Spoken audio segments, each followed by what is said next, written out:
All right, we should be live on all sorts of platforms right now. We should be live on Instagram. We should be live on um, Facebook. We should be live on YouTube, Twitch for the first time. There's probably platforms I've never even heard of that we're on live right now. So bear with me. There's a lot for me to manage. We're kind of getting ready for next year. You know, this is the last Sacred Scripture Circle of 2020. So this is our chance to figure it all out. Looks like we've got some viewers here on Facebook. Welcome, everyone. I'm still figuring out how to get all the chat lined up and all that good jazz. So please bear with me as I get this stuff figured out. Again, this is all new gear. We're just kind of getting this our dress rehearsal for oh cool, the chat's popping up right in here. Sweet. Well, welcome to William Graves. I see you, sir. Dope. That's what I wanted to know. See if we can get Dr. Cosmic here on the Zoom, and hopefully everybody's seeing Zoom. For those of you who are watching, if you want to join on Zoom, you can check it out on my Instagram. The link is in my bio. We're clearly live everywhere. I am going to have to confirm that we're live on Instagram, though. That's the one thing I didn't really check. So let me do that, and then we'll know it's all working. So thanks everyone who's hanging with us early as we get through the, I guess I'll leave in a little late, as we're getting through the technicals here. Sort of a little loose tonight because this is our last of the year. Our last of, whoa, here we go. Cool. I see IG chat now. Awesome. Hello to everyone in IG. I just logged in with my backup account so I can see your questions. It looks like we got a nice crowd there on IG. Vanessa has just joined us in Zoom. I see Renee over on Facebook. I see William Graves. Everybody. For those who want to join on Zoom, I'm going to type it out. Hopefully those of you guys watching on Facebook will see this. You can go to Linktree/Hoodoo Moses, and should be the first link on the tree. So go ahead and check that out. I see you guys over there on IG. Cool. Welcome to everyone on all the platforms. Again, I'm managing way more than I'm used to right now, but this is getting pretty cool. Rob Gore, I see, has joined us here on Zoom. Vanessa's on Zoom. Doc Solomon here on IG. Welcome. Good to see you, bro. Spoonie and More Fatty, welcome. As you guys may hear, I got a new mic, so I can do like ASMR things with stereo. But I'm not really going to do that. That's not what we're here for. But hopefully Doc Cosmic will join us soon, and we can get into what we are here for. We got Genesis 33 today, a really nice chapter. I have pulled up a gang of good material. I'm noticing that I'm looking a little funny on IG because I didn't crop the screen right. So it's going to probably look a little funny when I do the screen share. Heads up, if you want to see everything we're looking at, go to my bio, go to the Zoom link. I'm going to see what everyone's saying on the other platforms. Hopefully I can follow all this. Cool. And looks like we're everywhere. I've never been streaming in so many places. It's very exciting. Vanessa Yvette, welcome. Tap into your Ashe, welcome. Over there on IG, and everyone who's joining us. Tamika on Facebook, welcome. Again, this is we're just getting started here, rolling on the last Sacred Scripture Circle of the year. You can tell I've done it too many times this year because I can hardly say it anymore. But we are live. We are got the new audio set up. The video's looking nice. Everything's super sharp. So we're excited. We're ready to do this. I'm gonna make sure that Dr. Cosmic can join us. I know he shared my link earlier, so I trust that he's going to be here. I'm just not sure when. And I should keep an eye on Zoom because he might be here right now making a fool of me. Renee seems to have found the Zoom link. Excellent. Again, if you want to join us on Zoom, that's where I'm going to be doing the screen share. You'll be able to sort of see it on Instagram, but not perfectly. Hopefully things are sounding a lot better than they typically have.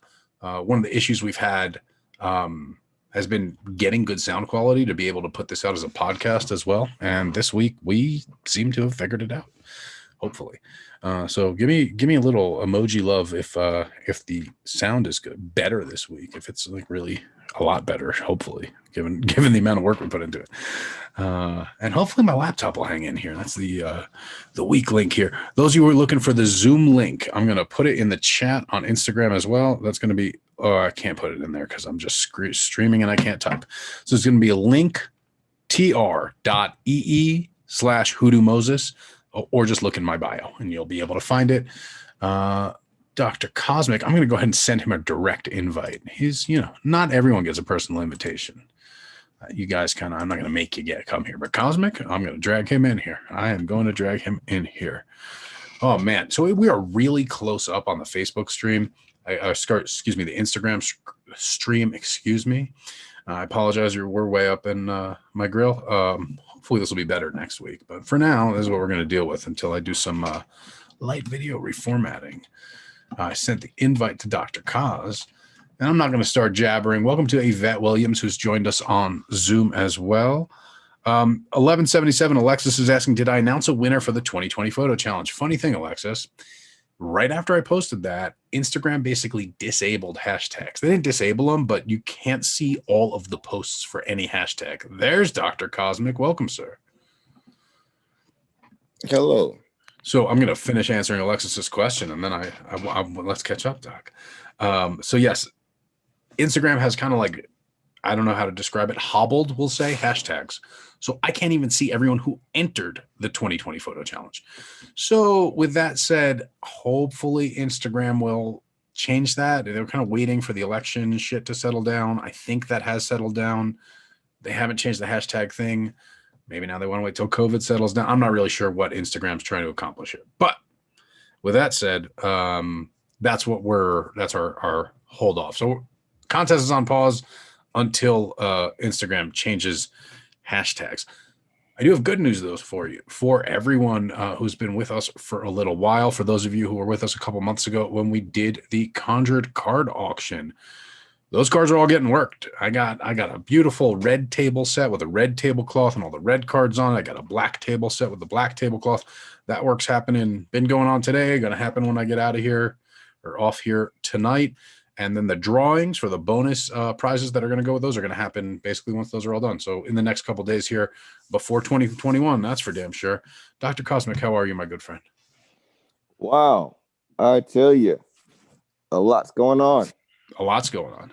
How do I sound, man? Sound better? Is the new sound? Man, you sound crystal clear. I don't know if you have stereo, but you can hear me in stereo now. I don't know if this effect is disconcerting, but it's intended to be. We have fun. We have fun. Let's see if I can get us both. Are you going to camera on, Doc, or are you going to be camera off? Because I'm putting camera off. Okay, camera off today. So we'll highlight me, and you guys are just going to stare at my ugly mug and listen to Doc's beautiful voice, and it's going to have to be good enough for you. Right on. Well, what's going on, man? Wow. We have been scholarships and have had so many people come through. We've been able to bless so many people. And so the past few days, we've really just been organizing and getting all of the scholarship information squared away. And so I saw that really, post, I've man. just been in interviews with people, interviewing folks for our scholarship. I saw that post, man. You guys give away, was it like $13,000 something? Right now, well, I said right now, last I checked was like yesterday. It was at about $13,500 in scholarship money. Wow. I haven't even calculated ours, but it's in the same ballpark, And I could tell you, I got a couple signups today. We're coming up on 50 registrations. I know I'm going to be sending something out. I don't know if you've sent out that special message to your congregation. I've already sent out my something. Oh, wonderful. My little something is going to go out probably tomorrow morning or late tonight. It's really cool. I'm very pleased with how it works. And I'll talk about what that surprise is in just a moment. Doc, what did I say? I said, man, those stimulus checks are coming, and then people are going to be able to come. And then they were going to do that $600 stimulus check. And then I was like, no, that's not going to work. That's not going to work. We need to let them pay for Hoodoo Academy and have enough money to pay rent. Just 30 minutes before I came live, they raised it to $2,000. $2,000. I saw that. Yeah. Yep. So $2,000 stimulus checks, you can definitely get on the Hoodoo Academy payment plan with that. And if you're on unemployment, you're getting another $300 a week. You know what? Let Donald Trump pay for Hoodoo Academy. Yeah, he better.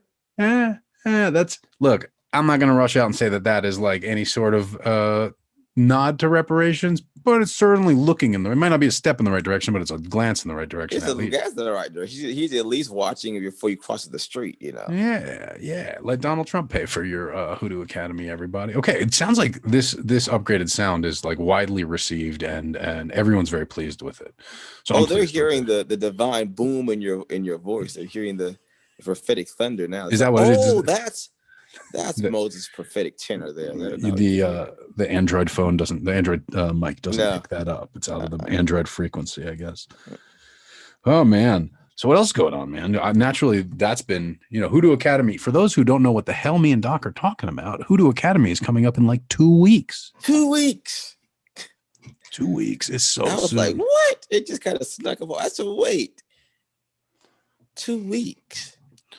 Now that we're down to the wire, though, now I can go back to that announcement. Members of Cosmic's congregation, and I'll say today, those of you who have signed up, not signed up for the Hoodoo Moses mailing list, but those who have gone and signed up for the Holy Mountain Spiritualist Temple list, keep your eyes on your email box because you're about to get a coupon for 35% off of Hoodoo Academy. And you can use it with a payment plan, meaning you get on that payment plan that's $100 a week, 35% off. It's $65 a week. No catches to it.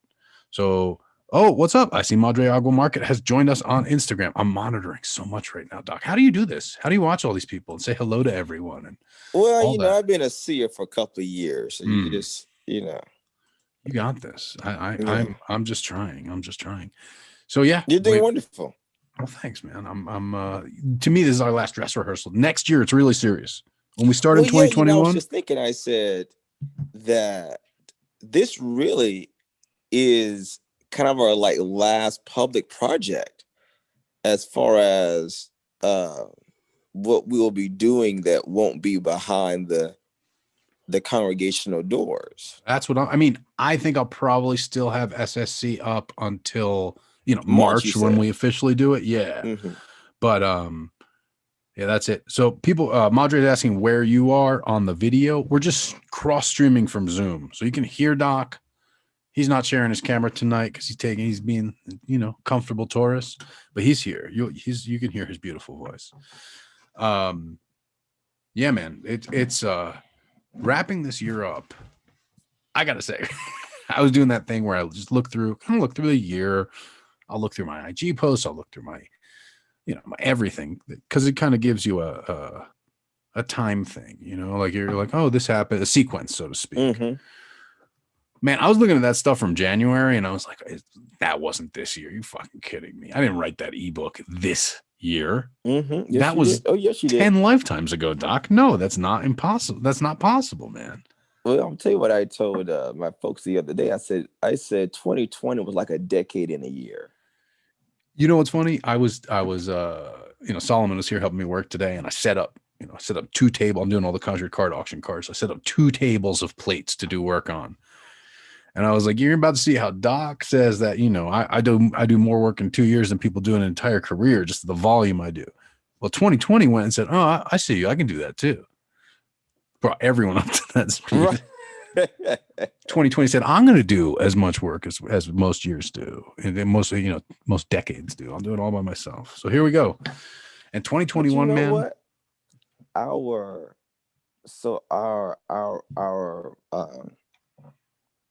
Our dark saying about that, our prophetic parable about it was that 2020 was a decade in a year.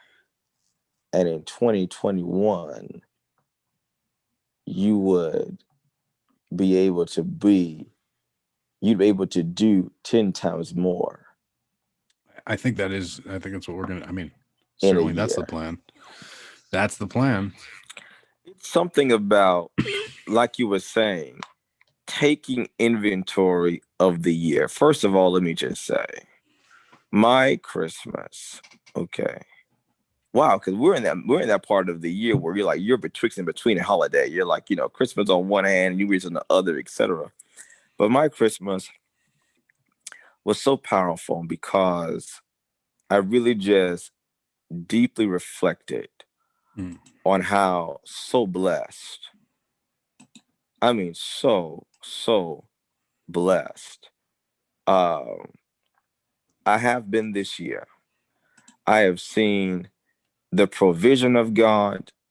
I have seen the protection of God. I have seen the preservation of God. Um, from just being, I mean, literally being snatched out of tight situations, you know, between a rock and a hard place, as they say. Moreover, I think of the ministry. And as you know, I don't normally make a custom of like putting up testimonials and things like that. That's not kind of one of my things. But towards the end of the year, I go back and look through those kinds of things. And I just see the miraculous hand of God. And I just sit in that for a while and just stew in that.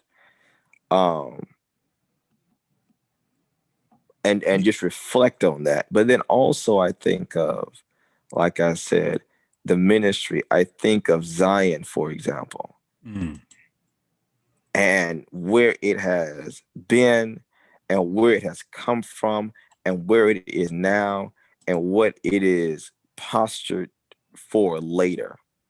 And there's just no way in the world. I don't have enough brain power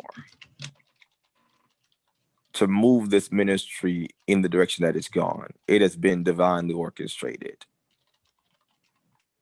You know, It's so crazy. I was thinking on a parallel note how, like, when you're in it as you're going through the year, it's just this, that, this, that. This person comes to you, that person comes to you. You get this in the mail. This phone call comes in, and you do what you do.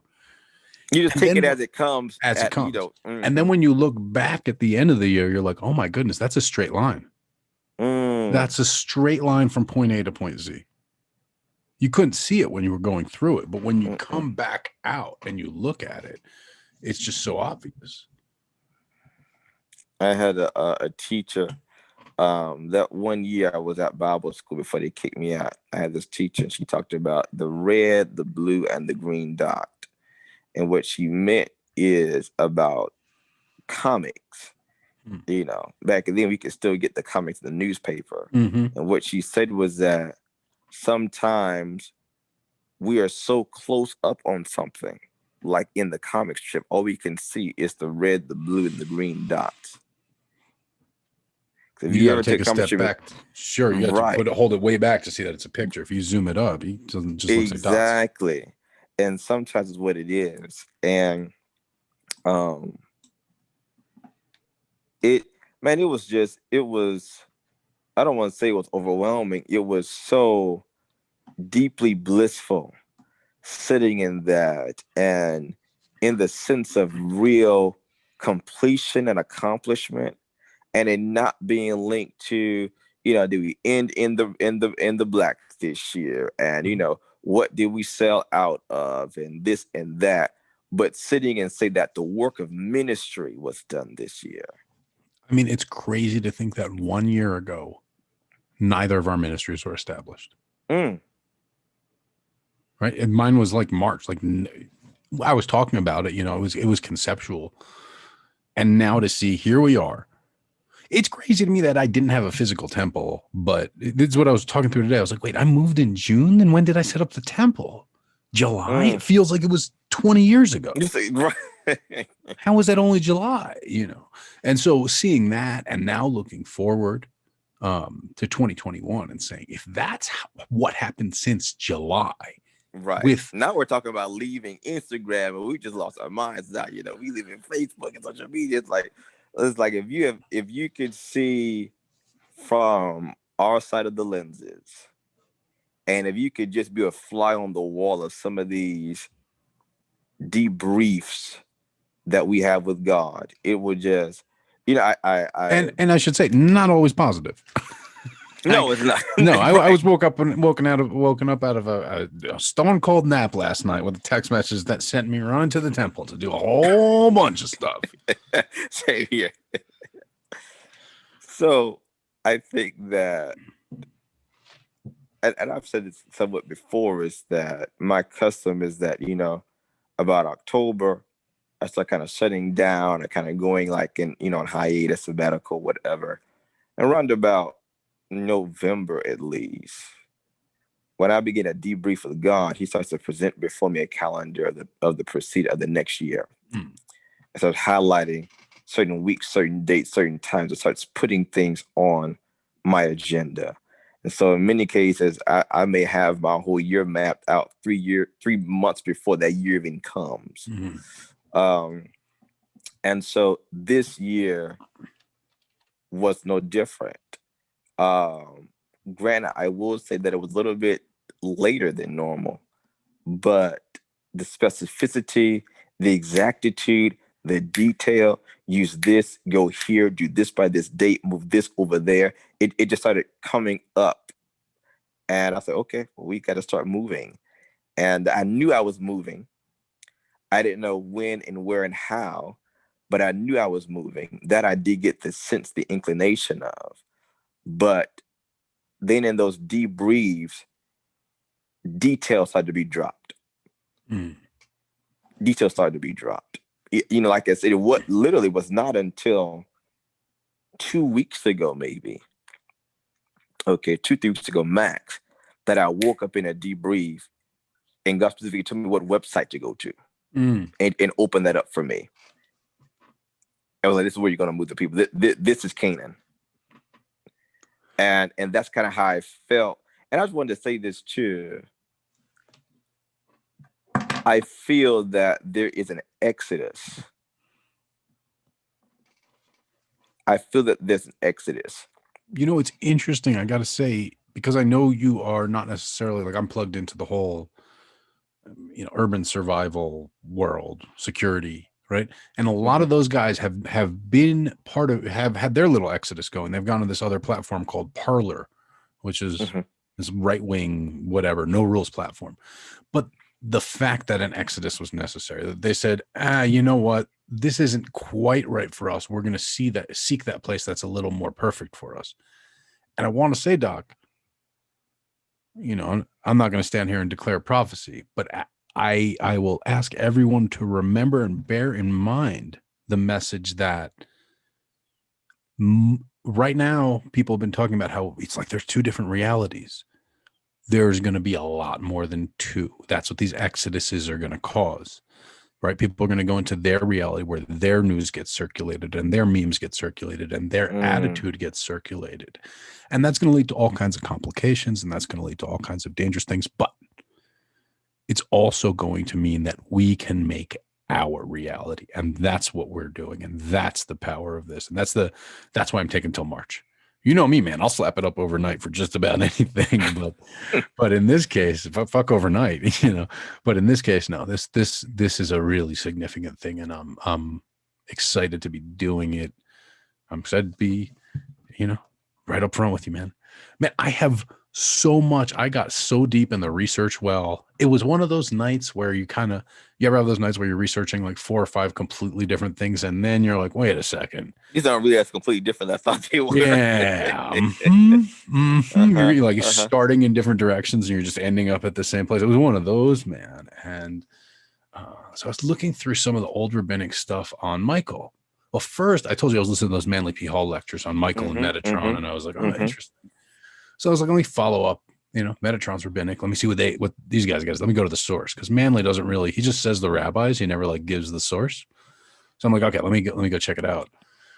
So I get in there, find some stuff, and then I go down a sidetrack, right? You have these guys saying that Michael is the angel of water. Michael is the angel of water. Michael is the angel of water. And I was like, wait a second. I mean, I get it, but I work with Michael with fire, because they're saying Gabriel's the angel of fire. Michael's the angel of water. Okay, I guess I get that. But and then I'm reading more, and then I say, okay, Michael is ruled by Mercury. No, Michael is ruled by Saturn. Meanwhile, I'm over here like, wait, Michael is ruled by the sun. We all use Michael at the sun. So now I'm like, my head is spinning. And then I'm thinking fire and water. That's interesting. Then I'm thinking 2 things pop into my head very directly. The first one is Solomon's Temple, Boaz and Yakin. Pillar of Mm. fire, one pillar of water. It's Michael and Mm. Gabriel. That's their pots. Mm. But then fire and water, fire and water. Where did I hear this? Angels, fire and water. That myth in Enoch where they said, we know the angels who control fire and water. In Noah, where the people didn't want to listen to Noah, they weren't worried about the flood. They said to Noah, we know the names of the It's of angels the who angels. control the fire and the water. That's their exact response. The angels who control the fire and the water. So what if God, I know where you're God going does with the this. switchity do, switchity do, switchity do, you know? So maybe Michael used to be the water. Now he's the fire. Mm-hmm. Before that was the fire. Now he's the what, you know, the reassignments happening. The other really cool thing that I came across was this idea about angels. You know, I'm sure you've heard this. The angels can only do one thing, Mm-hmm. Mm-hmm. right? Angels are assigned to one task. And the idea is like, this got interesting because they're saying that they were talking about archangels, and in contrasting archangels with sort of lesser angels, they say some angels are created for just one task, and when it's complete, they disappear. I've heard that. They vanish, but the difference is an archangel keeps going to another task. So what's fascinating here is that when I think of computer code, as you know, I like to, that's how a subroutine works, man. Like a routine runs the whole program, runs the whole, you know, the routine is the program. It runs the whole time. It's an archangel. But then you may launch dozens and dozens of subroutines in the course of executing the code that'll go and launch this particular query or this search or that. Mm-hmm. And then they evaporate. And so, you know, that metaphor of universe as computer, of reality as God's computer, has been something that's been very enduring with me because of this idea as God is the one who has pre-calculated the universe. And I keep coming back to that because that, you know, that's what writing a computer program is, right? And then I come back to the idea that so many people ask about free will. How does free will fit into all this? Mm-hmm. And we talked about this the other week. It's like, well, look, a computer programmer is not taking away your free will when he's filtering your inputs.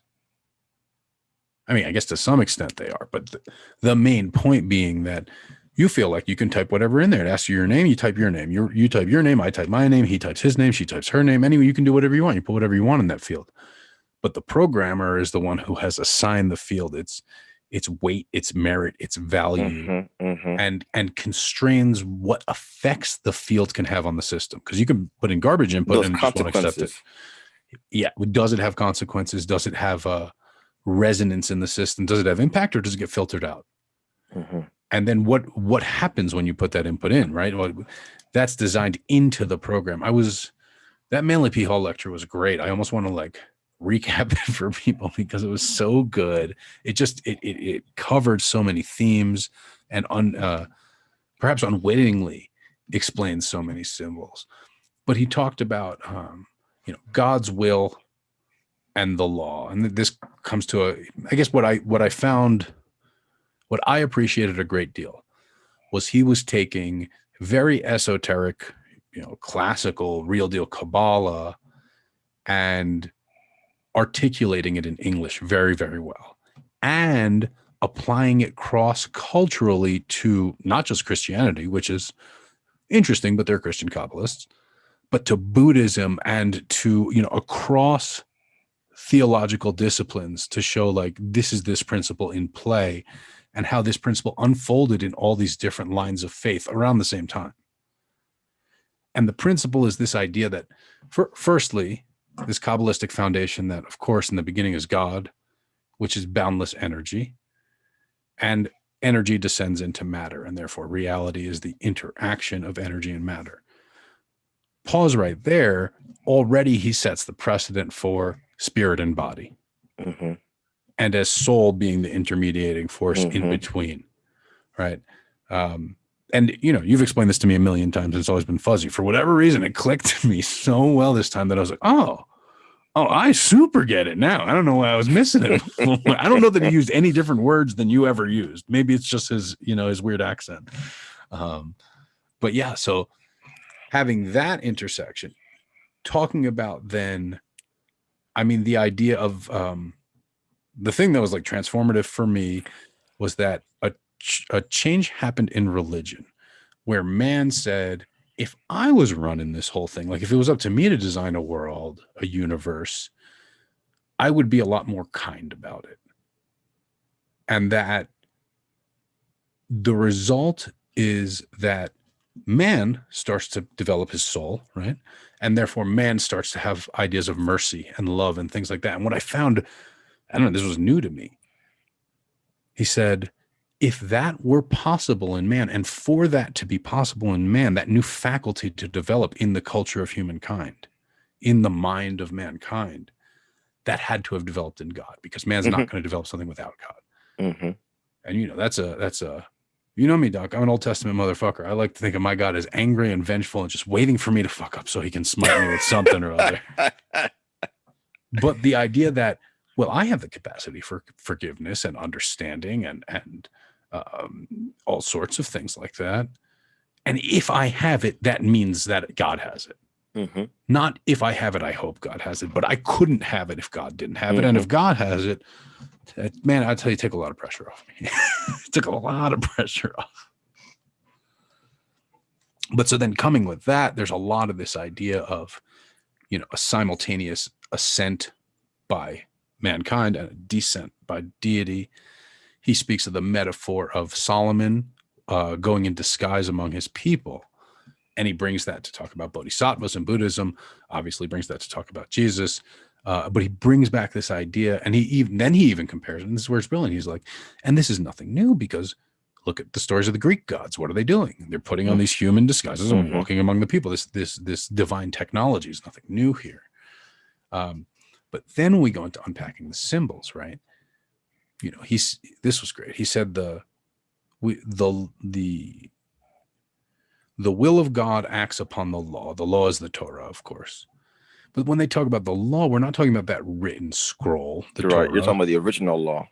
Well, and we're not even talking about law as the rules. We're talking about the law as in the laws of physics. What was on those sapphire tablets?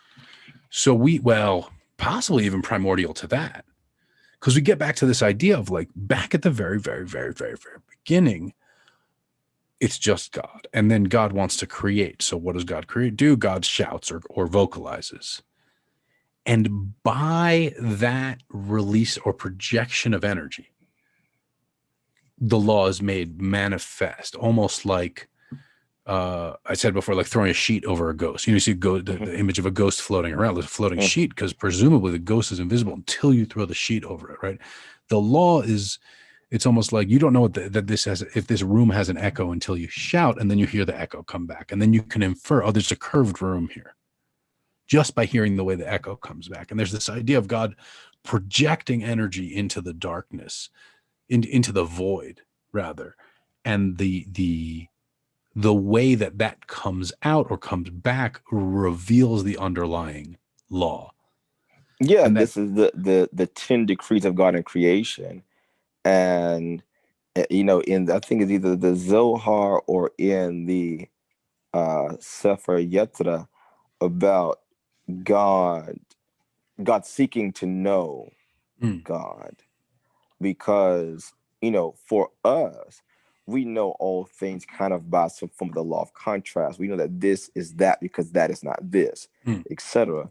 But when you are singular and you're the only thing that is, then how can one know oneself if all there is one? Meaning there's nothing to compare nor contrast the one to. And so God in this, I think it's a Sefer Yetzirah, the Zohar talks about that God withdrew from itself that it might look at itself. And so what was left there were these 10 qualities, if you will. And that through these 10 qualities and the various permutations of them were all things brought into being. So when we, I think what strikes me about this lecture is he does the great work of putting all that into a theological framework, whereas we usually, or at least I usually have encountered it in a mystical framework. He bridges that gap. Yesterday, No, what's today? Today's Monday. Yeah, yesterday, Sunday. I did something. I took a leap. Okay. I had two of my students who just joined this year in the mystery school. Mm. And I said, okay, I'm going to take y'all up at your word. Y'all have been asking for the deeper things, the meaty stuff, the meaty. I said, well, okay, Mm. we're going to see what you can chew on and what you'll choke on. I'm gonna try this. I'm gonna broach a couple of subjects with you.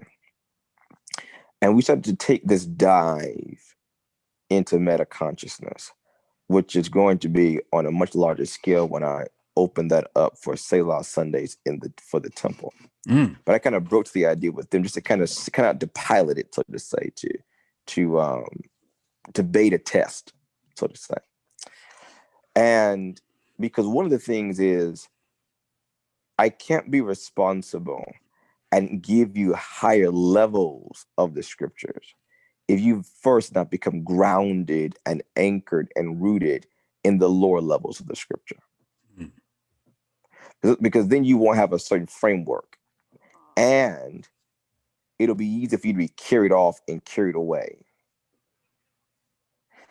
And so we know that from the hermeneutic standpoint and from an exegetical sense, there are, and I think it's the same in Kabbalah, if I'm not mistaken, or in Judaism, that there are at least 4 levels of interpretation of text.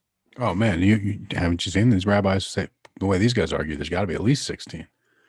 Everyone's got their own. Everybody's got their own. So there is the literal historical level.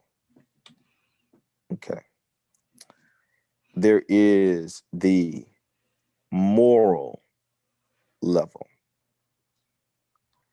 There is the allegorical and the tropological level.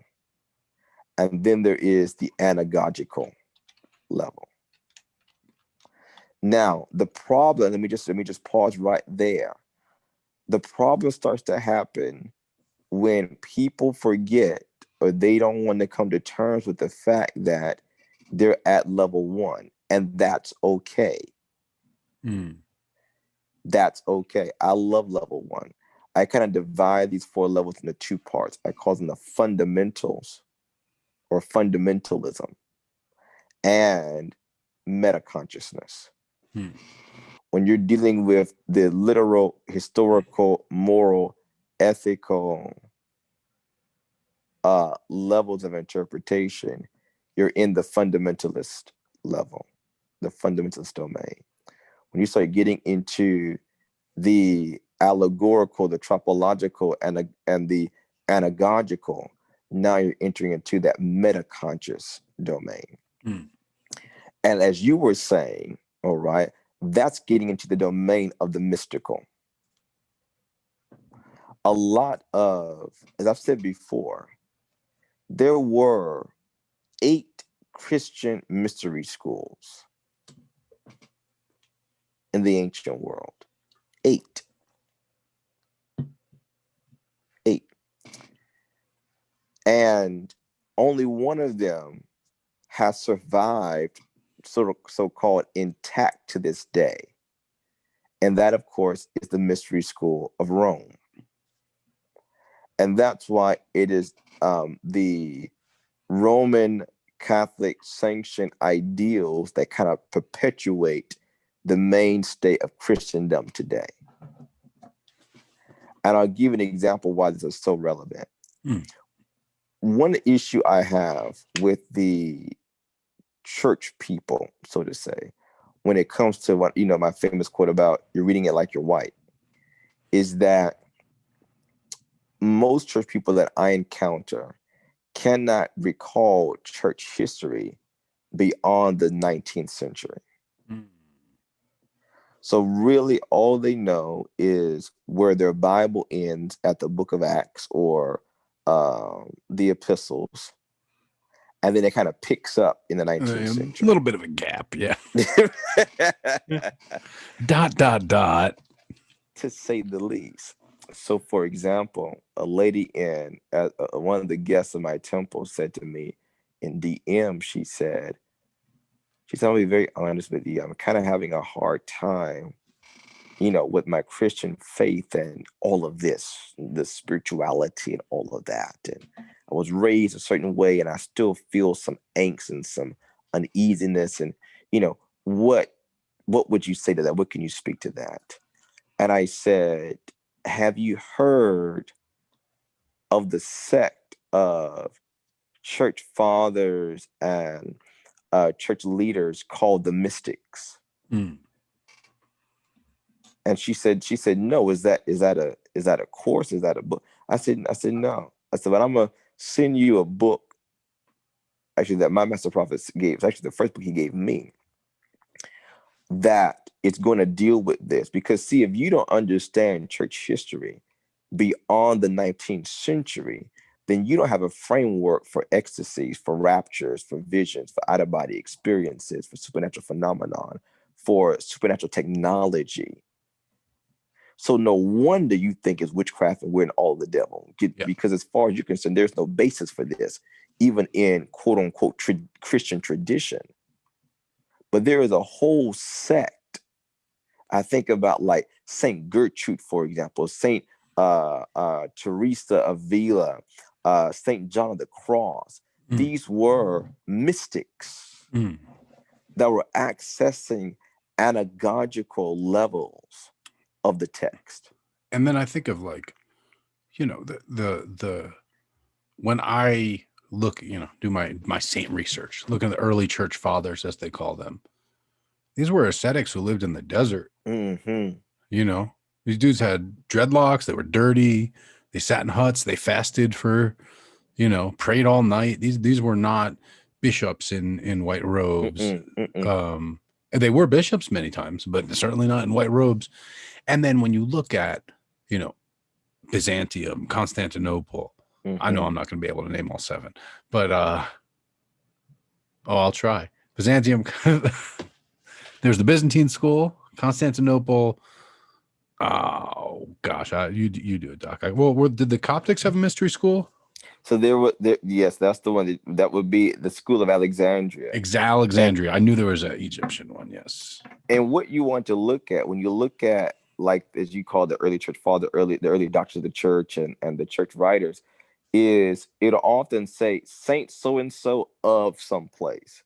Antioch. There we go. Like, right. So those were, now today we call them seminaries. Okay. But in that world, these were the mystery schools. These were 8 mystery schools of Christendom.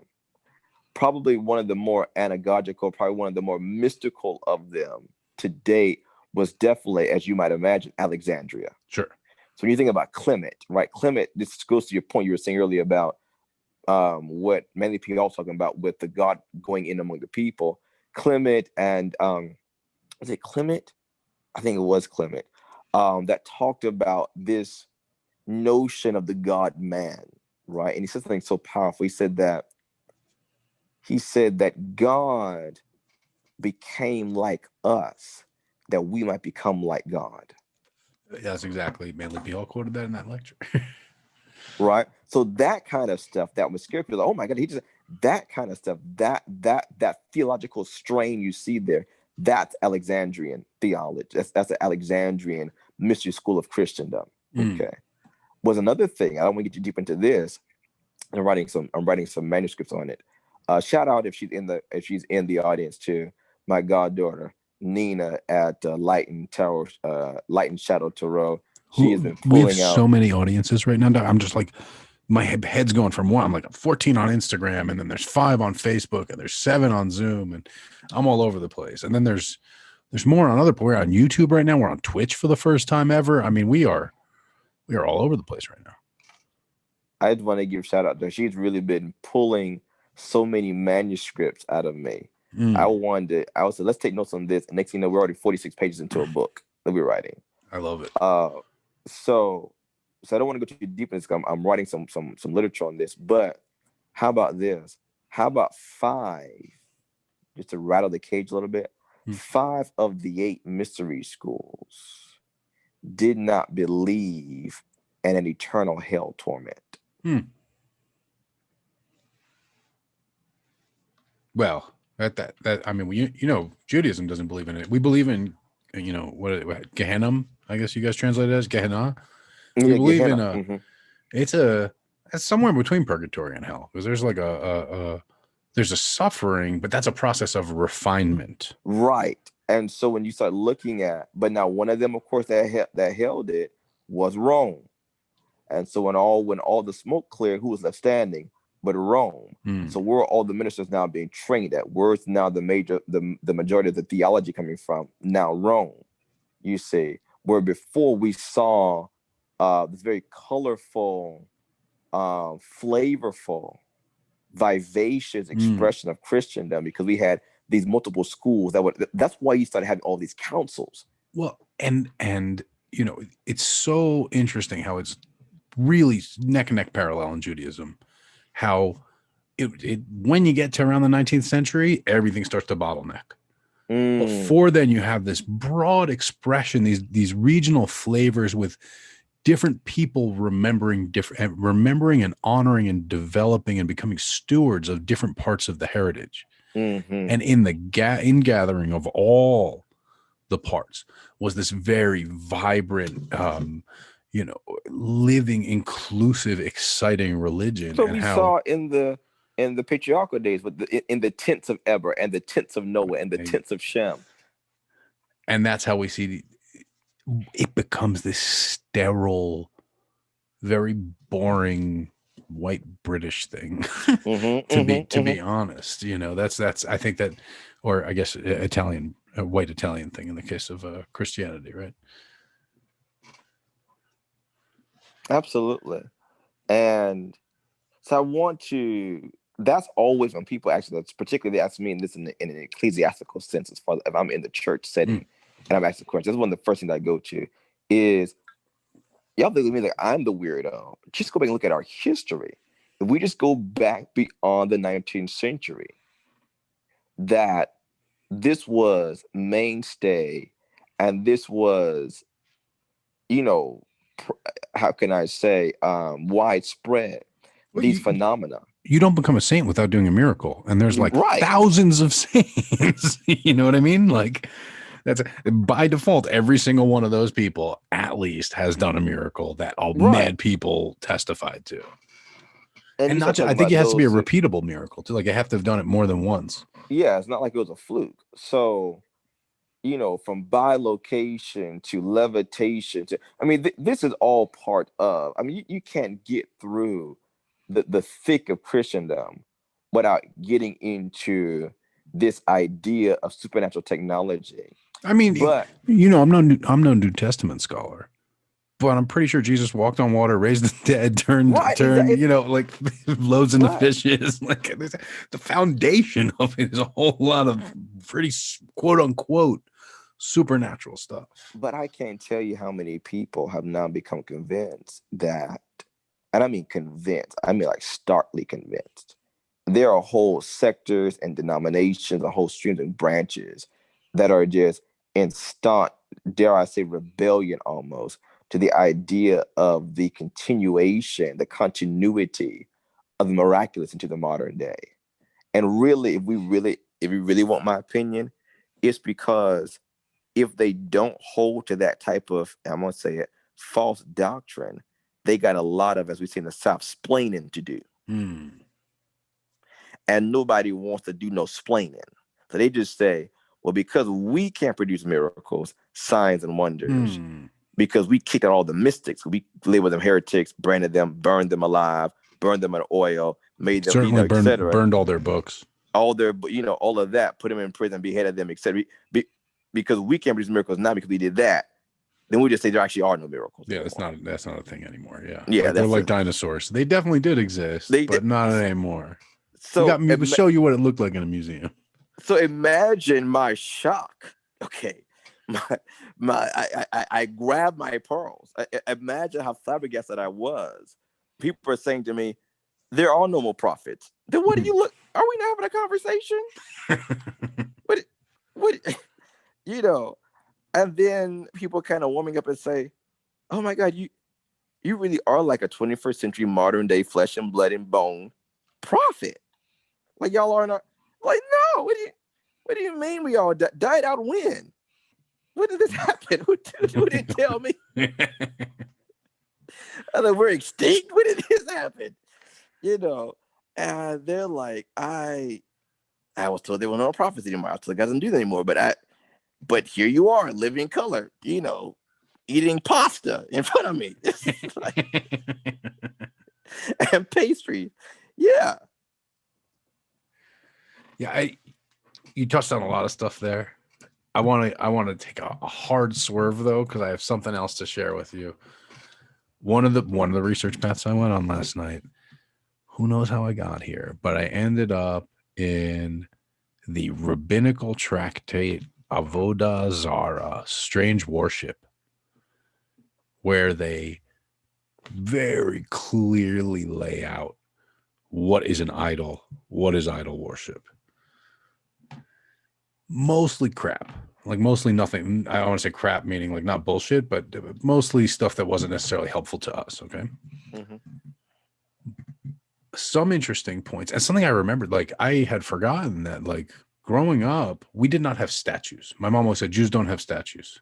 Mm-hmm. No statuary of any sort, not even like art that is in a human-like form. Mm-hmm. It's not just that a graven image. So because there's this really detailed thing as to what constitutes an idol specifically, thinking of, the giant stone Moloch that there would be, mm-hmm. and mm-hmm. these big centralized statues, the Colossus that people would come to and make offerings and things of this nature. So they go into a few things that make a statue. They kind of start to reveal some of the mysteries of the symbolism of these statues, and therefore the spiritual technologies if we're making our own statues. And so a few of that make them idols, because they say people are using them to for idol worship. So one of them is that it's holding a rod or a staff, because that indicates dominion. So putting a staff in the statue's hand, and then suddenly my mind's racing, right? So the staff indicates dominion. I think about sticks, and you already know where my mind's going. Sure, yeah, I know you know. Well, and then I start thinking of like my saints and who's holding what. Mm-hmm. Right, a crown indicates kingship, obviously rulership. An orb always symbolizes a globe and indicates dominion. And holding the orb. So these would constitute idols. Then they went into more. One was a ring. So if a statue or a fetish has a ring, that means it has the power to seal, as if with a signet.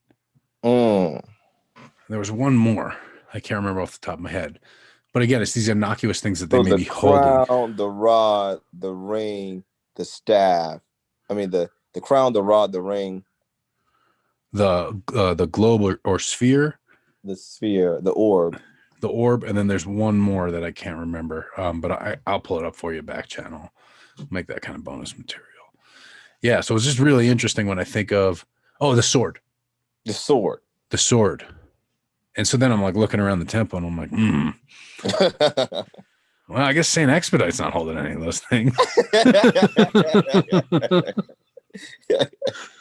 I was like, otherwise maybe a little dicey, Now the thing that really stood out to me is the explanation that they had for a lot of this stuff. It was very clear and maybe as appropriate, right? It's not to be studied. It's not to be known. It was, they presumed it was forbidden that they even consider any of this paganism. So they were very, very ignorant about it. Because it goes into, Doc, you're going to love this. Because naturally, this is they're going through. Oh, well, he's holding this. That's okay. What if a bird? Can't be holding a bird either, because a bird means that they have the world is powerless in their hands, like a bird that's gripped. So if they're holding a bird, which you can see, there's plenty of old ancient, I should say, statues holding birds or with the bird head and things like that. So they're going through all this, and well, what if it has this? Well, then it's not okay. If it has this, no. But if it has this, could it be okay? Well, it could be misinterpreted as that, so it can't be. So someone says, well, what if you put excrement in its hand? Is that okay? Okay. Can that be interpreted as having power? There's a back and forth, and the rabbis settle on, okay, if it's excrement, it's permissible because probably. So that was I thought of you as soon as I read it. Once I got into the technical details, I was like, oh, Kaz is gonna get a laugh at this. So, man, we've been going for a little bit. You want to pause, take a breath, Take a breath. I think introduce ourselves. I feel refreshed, and I think I'm gonna get back on camera. Honestly, I was laying down. As you know, last night was a hell of a night, and so I got maybe a wink, and then had to get it for my debrief with God. Another week, another wink, and then I was back on the on the mill, so to speak, as far as scholarships, interviews, etc. So I had really been stealing a nap in between this one and that one, and so I was still reclining, but I feel refreshed and recharged. I want to say that while we have this moment, I want to talk about our proclamation for 2021 from Zion. So Zion has proclaimed 21 days of, we're calling it 21 days of utterance, the intercessors campaign. And so we're doing 21 days of prayer. We're asking that those who are guests, people who are in our temple community would really ally themselves with this endeavor and dedicate an hour. We're going to be praying together at 3:00 p.m. every day for 21 days.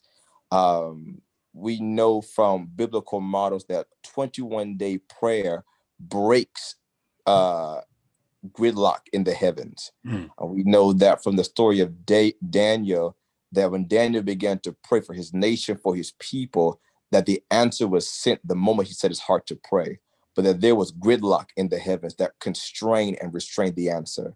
And that 21 days later, the angel Gabriel appeared to him and said, Daniel, when you began to pray, God sent the answer.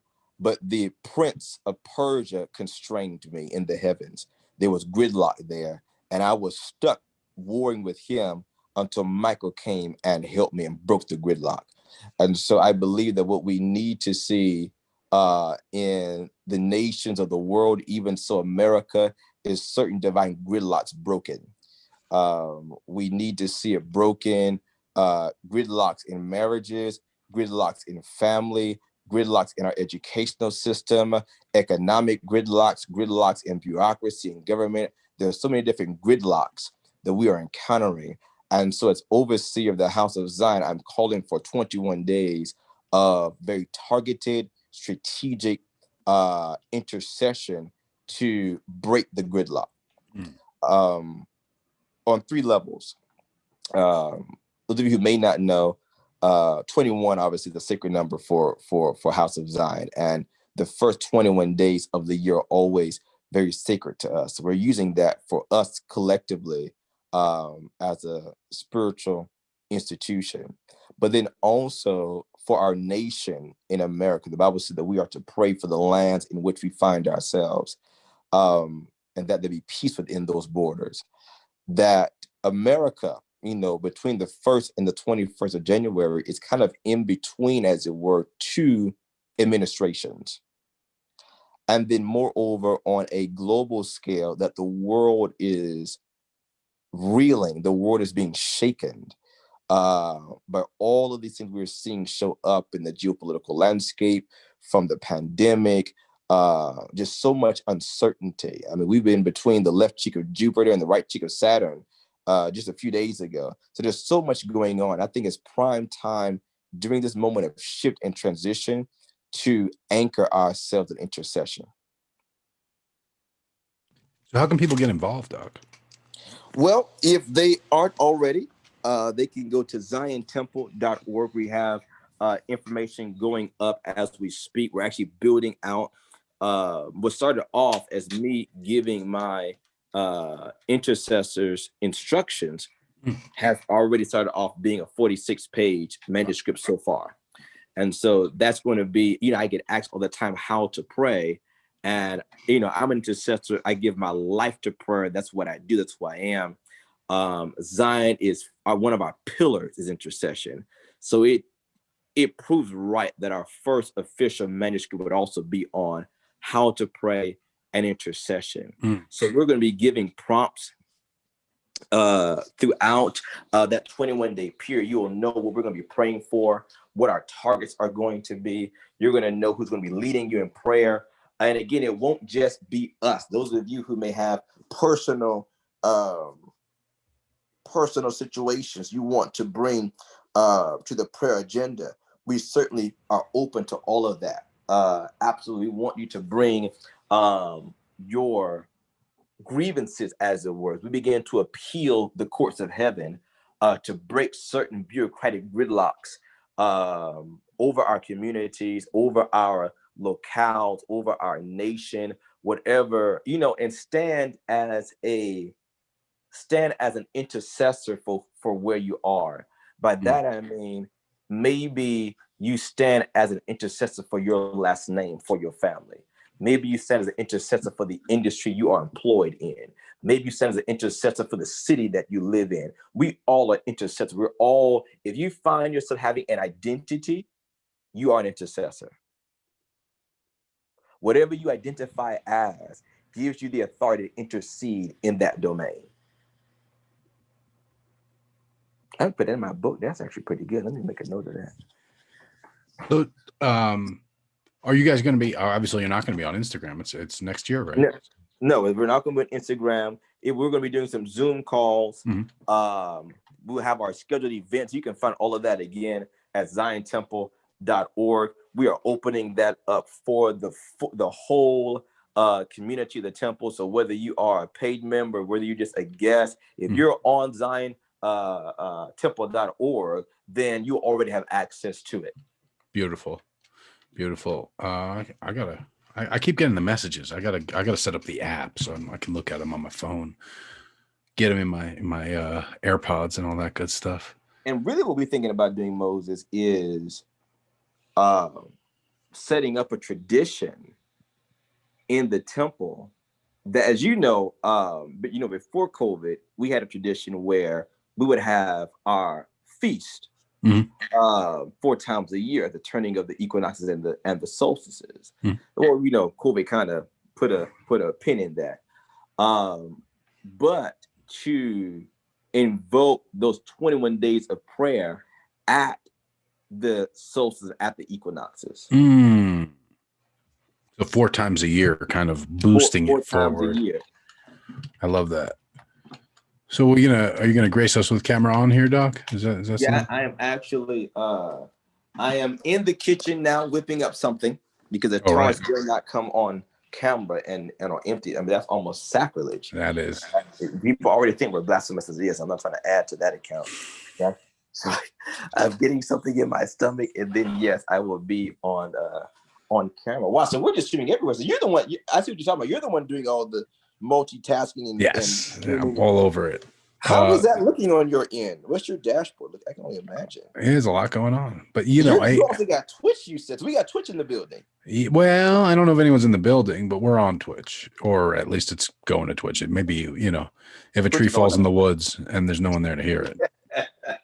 Doesn't make a sound. Yeah, so we're gonna actually use a different platform. We're gonna go Zoomless next week. Because I just realized that's one of the feature gaps that I'm dealing with here. But I just figured out I was not using a feature of this fancy new streaming software. So next week we're going to go without Zoom.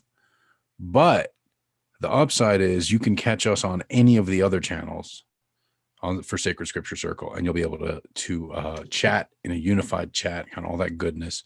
Now, don't get too used to it, because of course in March we're going to be congregants only, and whether you're only a member of Holy Mountain, whether you're only a member of House of Zion, you'll have access. But we hope, of course, that you are, there's a reason we're sister congregations. We hope that you'll be members of both houses. Welcome under both tents, like Shem and Eber. Rob Gore, what's the Twitch link? To be honest with you, bro, I got no idea, man. I think it is twitch.tv/Hoodoo Moses. Maybe give that a shot. I honestly kind of just click some auto setup stuff. I also just want to say, I don't think I've had a chance to like publicly say, but let me say this: a great big, what I want to say, a great big hand to your assistant Solomon. Solomon is, I don't know if he's listening or not. Solomon is amazing. He is incredible. He just integrates well. I love his spirit.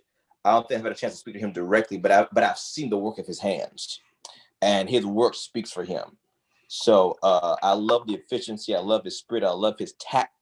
I thank God for my assistant, Natalie. If you out there, hey girl, how you doing? If you're out there, really, if you're looking for an assistant in whatever industry you are in, they say good help is hard to find. And right help is hard to find. I've had good help. I've had good help. But right help is different. That is a challenge, to get that person who's the right fit for the right moment, for the right skill match. I heard Solomon on the phone on a business call for the first time today, and I was just like, this is exactly what I've wanted every assistant to approach it like, and I didn't even have to say a thing to him. I didn't even realize he was making that phone call. And that's, he's my brother, so that comes in handy, but we've been raised with some of the same assumptions. But yeah, it's great. And we're getting a lot done. I want to take a moment to show appreciation and thank everyone who's participating in the secret sale. We've got a secret sale going on basically till I'm out of inventory, which is going to be soon. I am shocked. You guys, the word's getting out. I can tell. The secret is not, this is like Fight Club. Secret to who? Well, so if you just go on the website, the prices are normal. Oh. If you add it to your cart, the prices are normal. But if you persevere with faith across the threshold of mystery and get to checkout, you'll see, oh my goodness, it's 65% off everything in this mother. Not everything, actually. Only tangible physical things that I want to move from my house to your house is basically what it comes down to. Things that are going to let us make this transition. I was talking with Solomon today. I am so excited for 2021. And, it's going to be 2 weeks a month. We're making stuff. The rest of and shipping it out to the temple members. The rest of the month, we're focused on, even just collecting. I was like, Solomon, bro, you're going to get to transcribe every class I've ever taught. I mean, you get the auto transcriptions and correct it. And then you're going to chop it up and make blog posts for the people who are not going to sit there through a 6-hour class on spiritual self-defense where I'm rambling down a bazillion different rabbit holes. And you just want to know how to stop the evil eye. Guess what? Solomon clipped it out for you. There's the video clip. There's that you want it on the blog. It's all going to be there. What, Moses? And all the new stuff we're going to be creating. I don't know if it comes through in our voice. I feel this might be like the Teraphim thing. We're like more hyped up. We think we're getting it all out. People are conveying it, but this is like we're just jabbering and no one knows what we're talking about. Exactly, just speaking of some of the language. But I am so excited, man. Let me tell you something. I know we don't give like analytics like in the public eye, but I just want to just boast on just what God is doing. I believe in doing that. So Natalie did a soft open. Really, it was still supposed to be under wraps. We were in a loud restaurant. That's what I'm saying. People here do not know how to keep secrets. I'm going to say this. For mystery school candidates, everybody here has something to learn about keeping a fucking secret. You join Pythagoras, you can't even speak for 3 years. We're just asking you not to tell everyone that there's a 65% off sale or that you were doing a soft loan. So we were at the restaurant, and it's a loud restaurant. And so I was talking about it. I guess she heard to go ahead and for her to go ahead and talk about it because she does the social media. So this is kind of a soft launch, mentioned that reintroduction post. We're going over at ZionTemple.org. Well, that was about a week ago, Moses. I just winked, opened up my left eye, and we're at 116. Praise God. Guests of the temple. 116 guests of the temple. And then I opened up my right eye, and it said that 37 of them were referrals. Wow. So people and then I know for a fact that at least 2 people, because we have our own DMs in the app, said that somebody just shared the link with them and said, hey, you need to join this. One person said somebody in their family sent it to them. Another person, it was a friend of their family, said, here, click on this link. You need to be in here. This is going to help you. I said, come. I told Nelly, I said, Nelly, are these your people? Are these people from DC? Who are these people? They just come out of the woodworks. And wow. But I'm telling you, people are they've eaten their unleavened bread, Moses. They have slept with their shoes on, and they heard the bang on the door. It's time to go. Yeah, well, and you're being really polite and not mentioning the lamb's blood all over the place. Well, that's for the members. We'll get Hey, I want to give a shout out for the first time ever to people watching on Twitch. Gore843 and Say1e. Welcome to Twitch. You're welcoming me to Twitch. Welcome you to Sacred Scripture Circle. And this is a beautiful new pairing. We're excited to be expanding into new domains. Hey, Doc. We're just so excited. I'm just in bliss. I'm grinning from ear to ear. You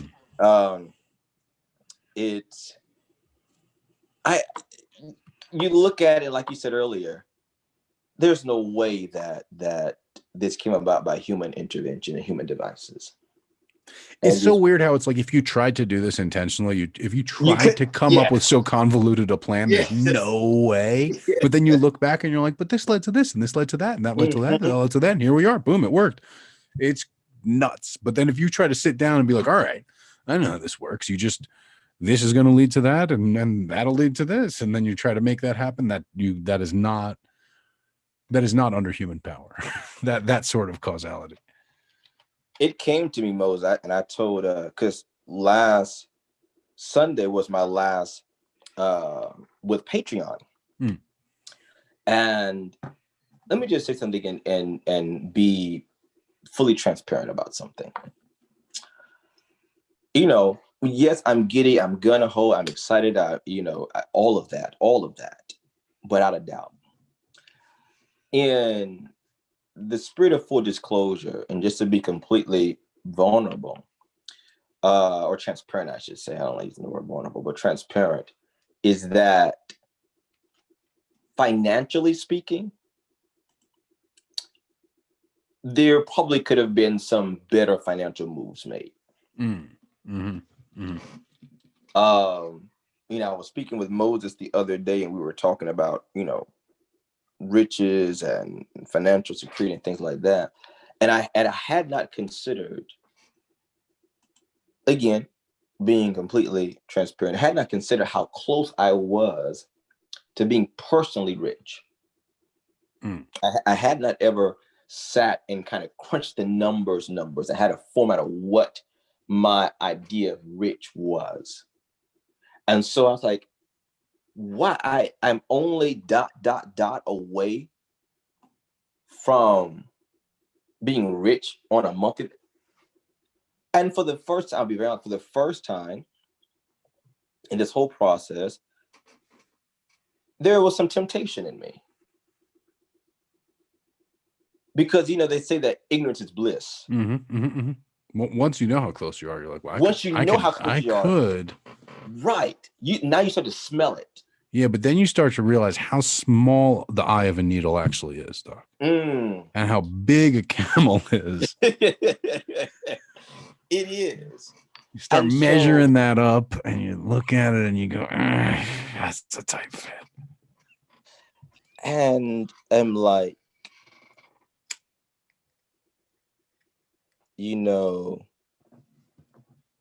you could wait this out. You could not do this launch right now. Okay. You could hold off on. I mean, there's so many things are coming. So many now. All these possibilities start showing up, and it was like, am I going to do ministry the way I know I need to do it, and get back into that faith place? Get back into that faith place. And I said, well, I could work more and do less ministry, or I could do more. And I'm over here trying to negotiate how can I mix the formula up. And it's like, no, and no. With, for example, the collapsing of Patreon. Well, that was a passive income stream for me. Right. And we just want to be frank. Collapsing Gumroad, that was a passive income stream for me. This transition is roughly about 4 passive income streams are being collapsed.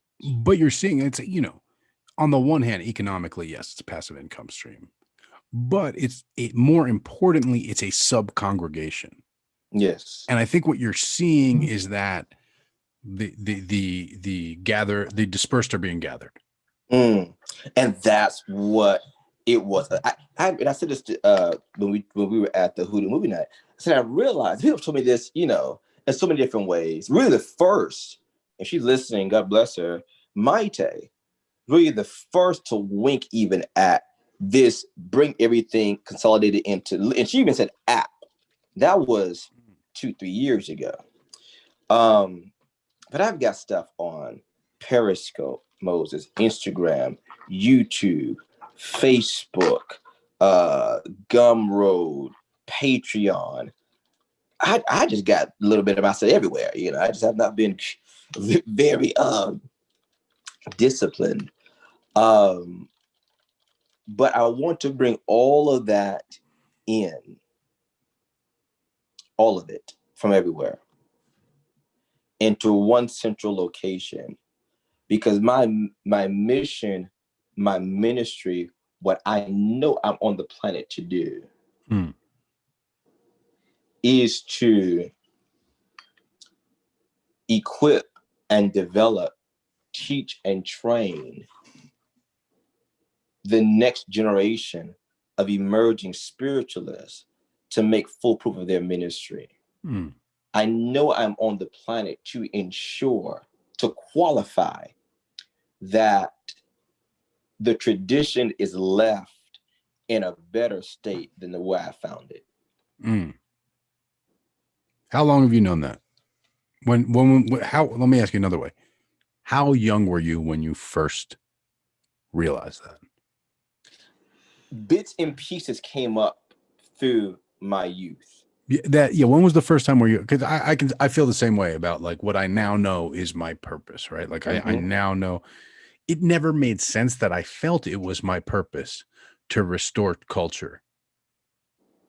But then we got to this year and I was like, oh yeah, yep, it's time.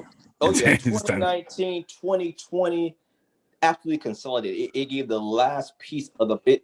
Can I say that 2020 put the period on my mission statement? I knew emphatically, without question, in full, why I am on the planet. I know why I'm here.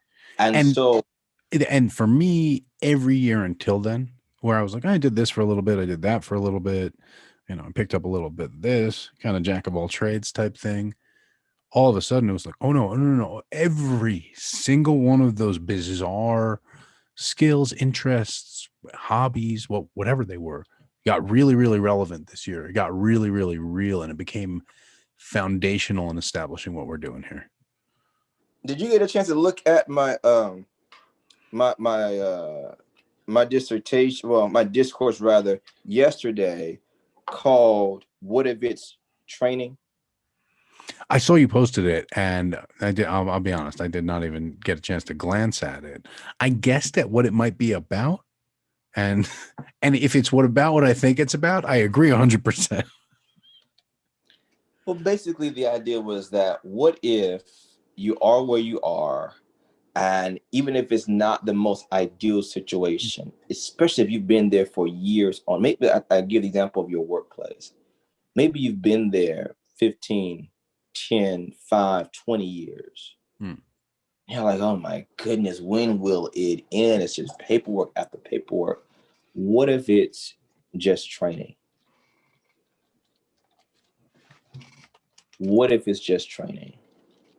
What if you're getting the skill sets you need for what's really about to happen, for the reason you're really on the planet? And this came about from two things. One, a conversation with my godmother, and two, I'm working on, as you know, some of the language for our School of the Prophets. And so in that, we talk about the 7 ways, the 7 institutions that God uses to train prophets. And the first one, and the largest institution, is life experience. Is life experience. And that's why so often you'll find that prophets don't really come into their call until later on in life. Well, that just reminds me so much of that thing that I told you that I still think it comes to bear in this, how I've told the story very often about how I'd been running around, kind of just living a criminal life, whatever, living in Oregon, doing that kind of thing. And I had a moment of clarity with one of my psychedelic allies. And I said, we got to stop doing crime. And we just, it was that like a moment, in that moment, resolved to stop, immediately stopped, turned it around the other way. We had been up in Seattle at this big thing that was basically a pilgrimage to this event, Hemp Fest in Seattle. We discovered it when we first moved to Portland, and we finally made it up there, and we were there, and it was not at all what we had hoped it would be. And I just had that moment where I said, well, I need to change. We got to stop. We got to, that's really when I turned my life and said I was going to be a righteous person and whatnot. From there, we took the long, arduous trek through a whole lot of bullshit with terrible people arguing in the car, the 8-hour trip back to Portland, Oregon, to get to our house, to see the front door kicked in and all of our shit missing. And there was this, and then we called the cops, of course, because that's what a citizen does. We didn't go hunt them down as we might have a week prior. We knew exactly who it was.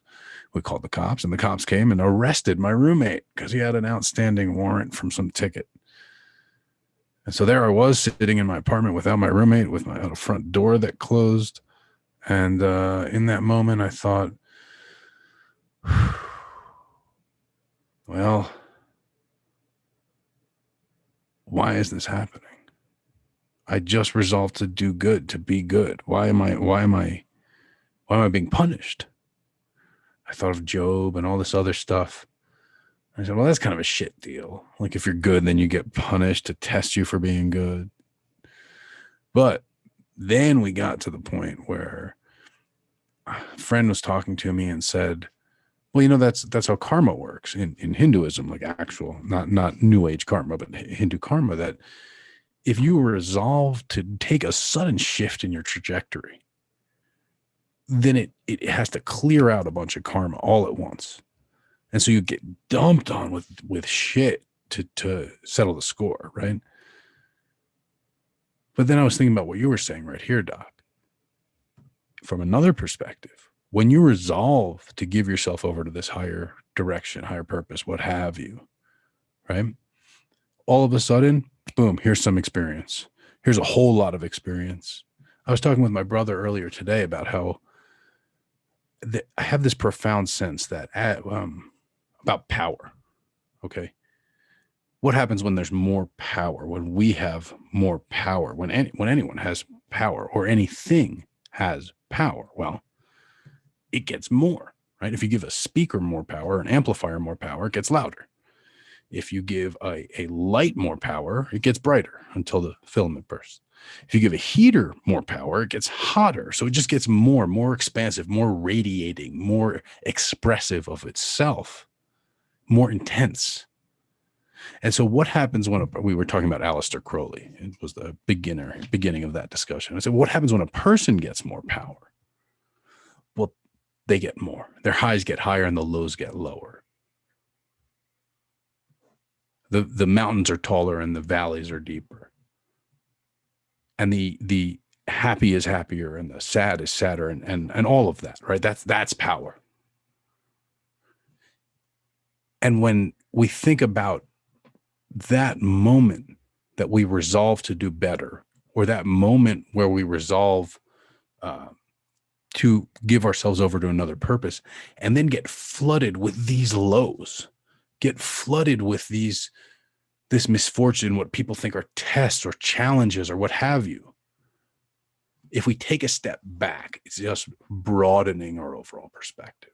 It's making our box bigger, because by getting those lower lows, we've all of a sudden opened up these much, much, much higher highs. All right, I'm talked out on that metaphor. Doc, have I lost you to snacks? I may have lost Doc to snacks. Hopefully he'll be back with a camera soon, and maybe snacks too.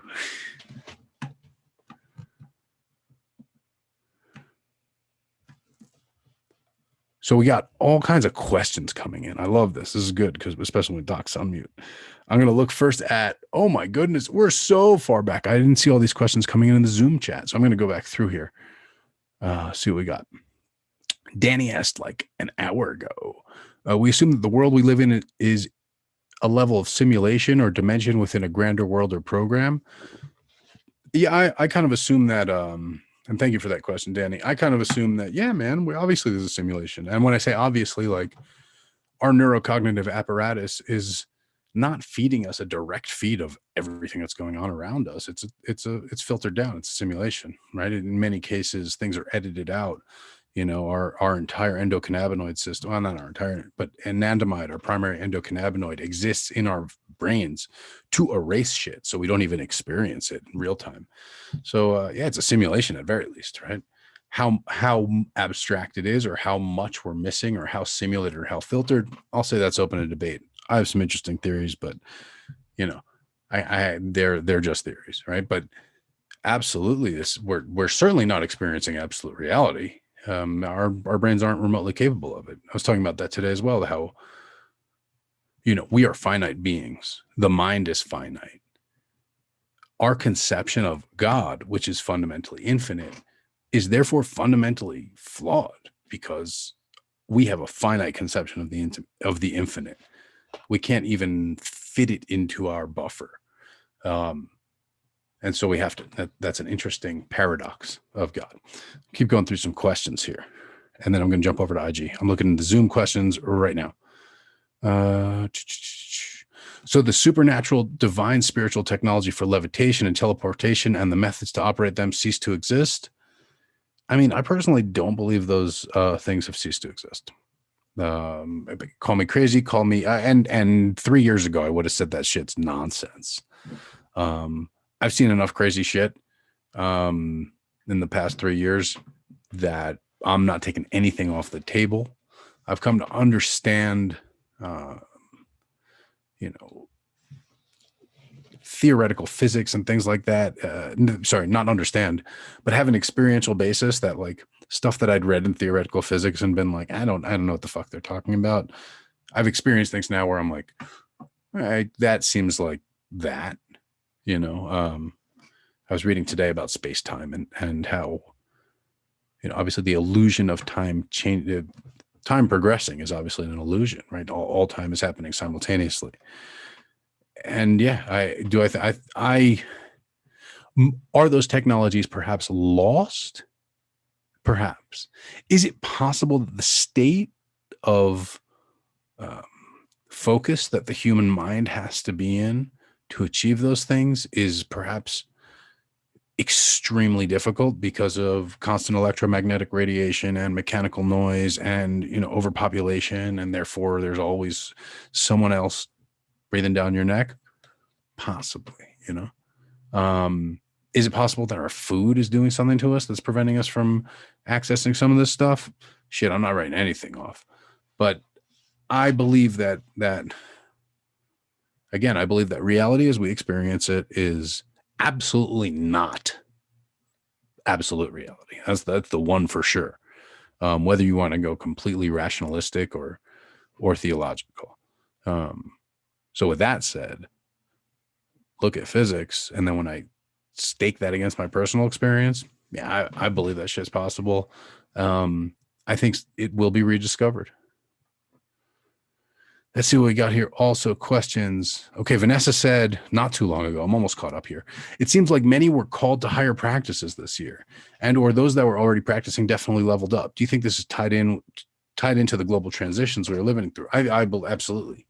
You know, the purpose of this time that we were forced to do this Aquarian shit we got to do. Be isolated, be introspective. Saturn there beating against us, kind of beating our delusions out of us progressively over and over and over again. Our over idealism being checked against harsh reality. This is a process of refinement. And for those of us who practice, it's going to refine our practices. For those of us who don't, it may drive us to practice. For some people, the refinement will burn them off. You know, that's what happens to Dross. Let's see what else we got here. Cool. All right, we're gonna go back to the Instagram questions. Thanks for everyone on Zoom for those questions. I can't see who's live on Instagram because I'm not a host. So shout out to everybody who happens to be live right now. I see Drum Gods Inc. had a question. Do you feel there's too many chiefs and not enough Indians? Like it's too many individuals feeling like they're chosen to do the work when they're not. I think it's overshadowing those with real gifts. I definitely think that there's Kaz and I talk about this all the time. In any discipline, there's tiers, there's levels to this. Okay. You can have an associate's degree, you can have a bachelor's degree, you can have a master's degree, and then you can become a doctor. And when you're a doctor, at least of medicine, that's when you can treat other people. When you're a doctor of law, that's when you can represent other people in court. We need to understand that having a personal practice and then having a family practice and a community practice before one is giving information and sort of practicing at a public level is essential. It's got to happen both for one's own development, because there's some point there in Drum Gods Inc. that you're making that like some people are born with it, some people aren't. I don't know. I think that's true with power to some extent, but I think anyone can cultivate power. I don't think it's like you can be in this role and I can't, or anything like that. I can be in this role, you can't, any shit like that. But as I tell people all the time, man, I studied this shit for 20 some odd years before I really started working it. No bullshit. You know, I played around a little bit here and there in doing things, but for the most part, I studied until it was obvious. Then I started working for myself for a while and working for my family. Then I started working for more of my family, close friends, and things like that. Then after a while of that, I started offering my services publicly. But you know, when it's like, yeah, I did this thing, I burned a candle, it worked, I'm great at this, I'm in the business, you know, that does a disservice to everyone. How it does a disservice to the practitioner. Oh, Dr. Cosmos on camera. Cool. Let's bring his face up here instead of mine. There we go. Okay, there he is. Look at that. He's got a skull ring on. He's got his white bandana on. I don't know if you guys can see him. I can. Prophet shirt on. It's official. Oh, he's got. I see. I didn't see that. It was hanging at the bottom of the frame there. You know, the disservice it does to the practitioner when you just you're experimenting on other people. You don't necessarily even know what the fuck you're doing, to be honest. Yeah, you found a book that gave you one recipe that worked. Guess what? That does not mean that all those recipes are going to work. That doesn't even mean that recipe is going to work the next time you do it. The beginner's luck is a thing for a reason. That shit is very fucking real, you know. Whether you're burning candles or growing pot, the first time's easy. Right about time number 5, it'll throw you a curveball, see how good you are, how much you really want to stick with it. That's how it goes. And doing work for other people, with not just without a grounding in the skill and the technology and the, you know, getting results, but in the greater metaphysics and the foundations, the law, as we said before, the law, right? What happens if you do that? What's going to happen big picture if you break up that couple and that couple and that couple and that couple? What does that do? What ripples have you sent into the pond? And how many of those do you have to send in before that becomes a wave? And when's that tidal wave going to come back on the shore where you're standing or where someone you love standing? You know, there's this idea that there's no karma in hoodoo. Definitely there's no karma in hoodoo. Karma is a Hindu concept. There's no karma in anything except Hinduism. Buddhism, maybe, because it's offshoot of Hinduism. There's no karma in Judaism. There's no karma in Christianity. There's no karma in hoodoo. No. But it's foolishness to think that there's no consequences to your actions. And the more power, back to this idea of power, the more power you have, the more powerful you are, the bigger the consequences, the bigger the ripples are, the bigger the splashes are in the pond. Dr. Cosmic? What was the question? The question was, do you feel there's too many chiefs and not enough Indians? Like it's too many individuals feeling they're chosen to do the work when they're not? I think there's too many wrong chiefs and not enough right chiefs. I think the question becomes, who have we extended a seat at the table to? And whose voices are we listening to? And what method and by what means are we validating or vindicating these voices? What constitute skill enough to speak to certain levels of audience and to have certain conversations and to be at certain tables? I think that's something we need to have a big discussion about. Well, I also want to say that everyone needs to take responsibility for this because it's the social media era. Everybody got a platform and everybody got a channel subscribe button. So if y'all are following around making chiefs, you make the chiefs. It is 100% for the first time in history. You make the chiefs. You know, people look at it. Moses, you got 7,000 followers. You only following like 1,000 people. You an asshole? No, I'm just like, there's a thing. I follow the people who I'm like, yo, that I learned from that. That resonates with me. That inspires me. That's developing me. Just because so-and-so shared it, fuck so-and-so and who they shared. It's you make the chiefs. If you're upset about how many chiefs there are, who's the chief and who's acting like a chief, look, everyone's going to act like a chief. It's Instagram. You're supposed to go on there and act like you're a star. At least that's the marketing. That's what they say on the commercials. That's what Kim Kardashian told me, right? But you know, if you have tell me anything. For a while, I only got like 17. You got 7,000. I didn't get the memo. How does this work? Oh, me and Kim, we talk all the time. You know, that's us. When Kanye gets his readings, she jumps on. You know, but you know that's it. Like you make the chiefs. Everyone wants to act like they know what's up. That's the truth of the situation. It's I go back to Hoodoo Delish, right?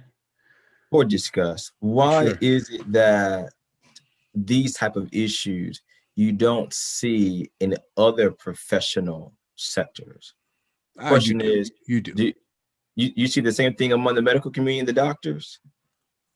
Hold on, medical community being a tightly regulated community, no, because you're gonna fucking malpractice suit, right? And that's what I was getting to. I've been talking about this.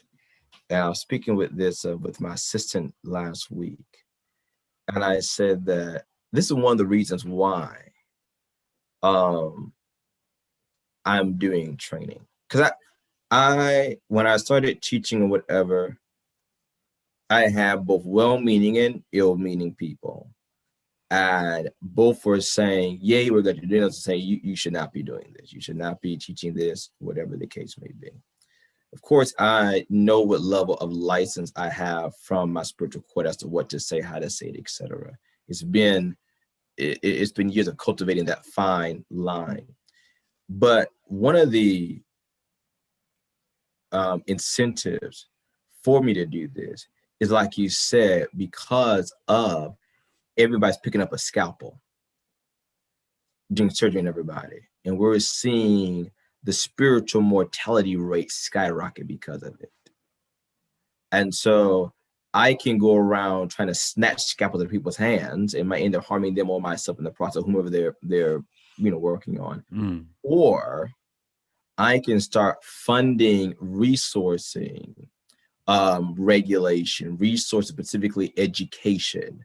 And that's what a lot of the teaching I'm doing has been birthed out of. That's kind of one of my ways to address and speak to that way too many chiefs kind of thing that's happening now. Because once you have some level of, can we really get deep? Can I go here and there? Okay. Yeah, man. So where this really pulled from, this particular conversation in particular, that happened, like I said, last week, was I said, we need sensitivity training in the spiritual sector. We need to know what is appropriate and inappropriate in our industry and in our community.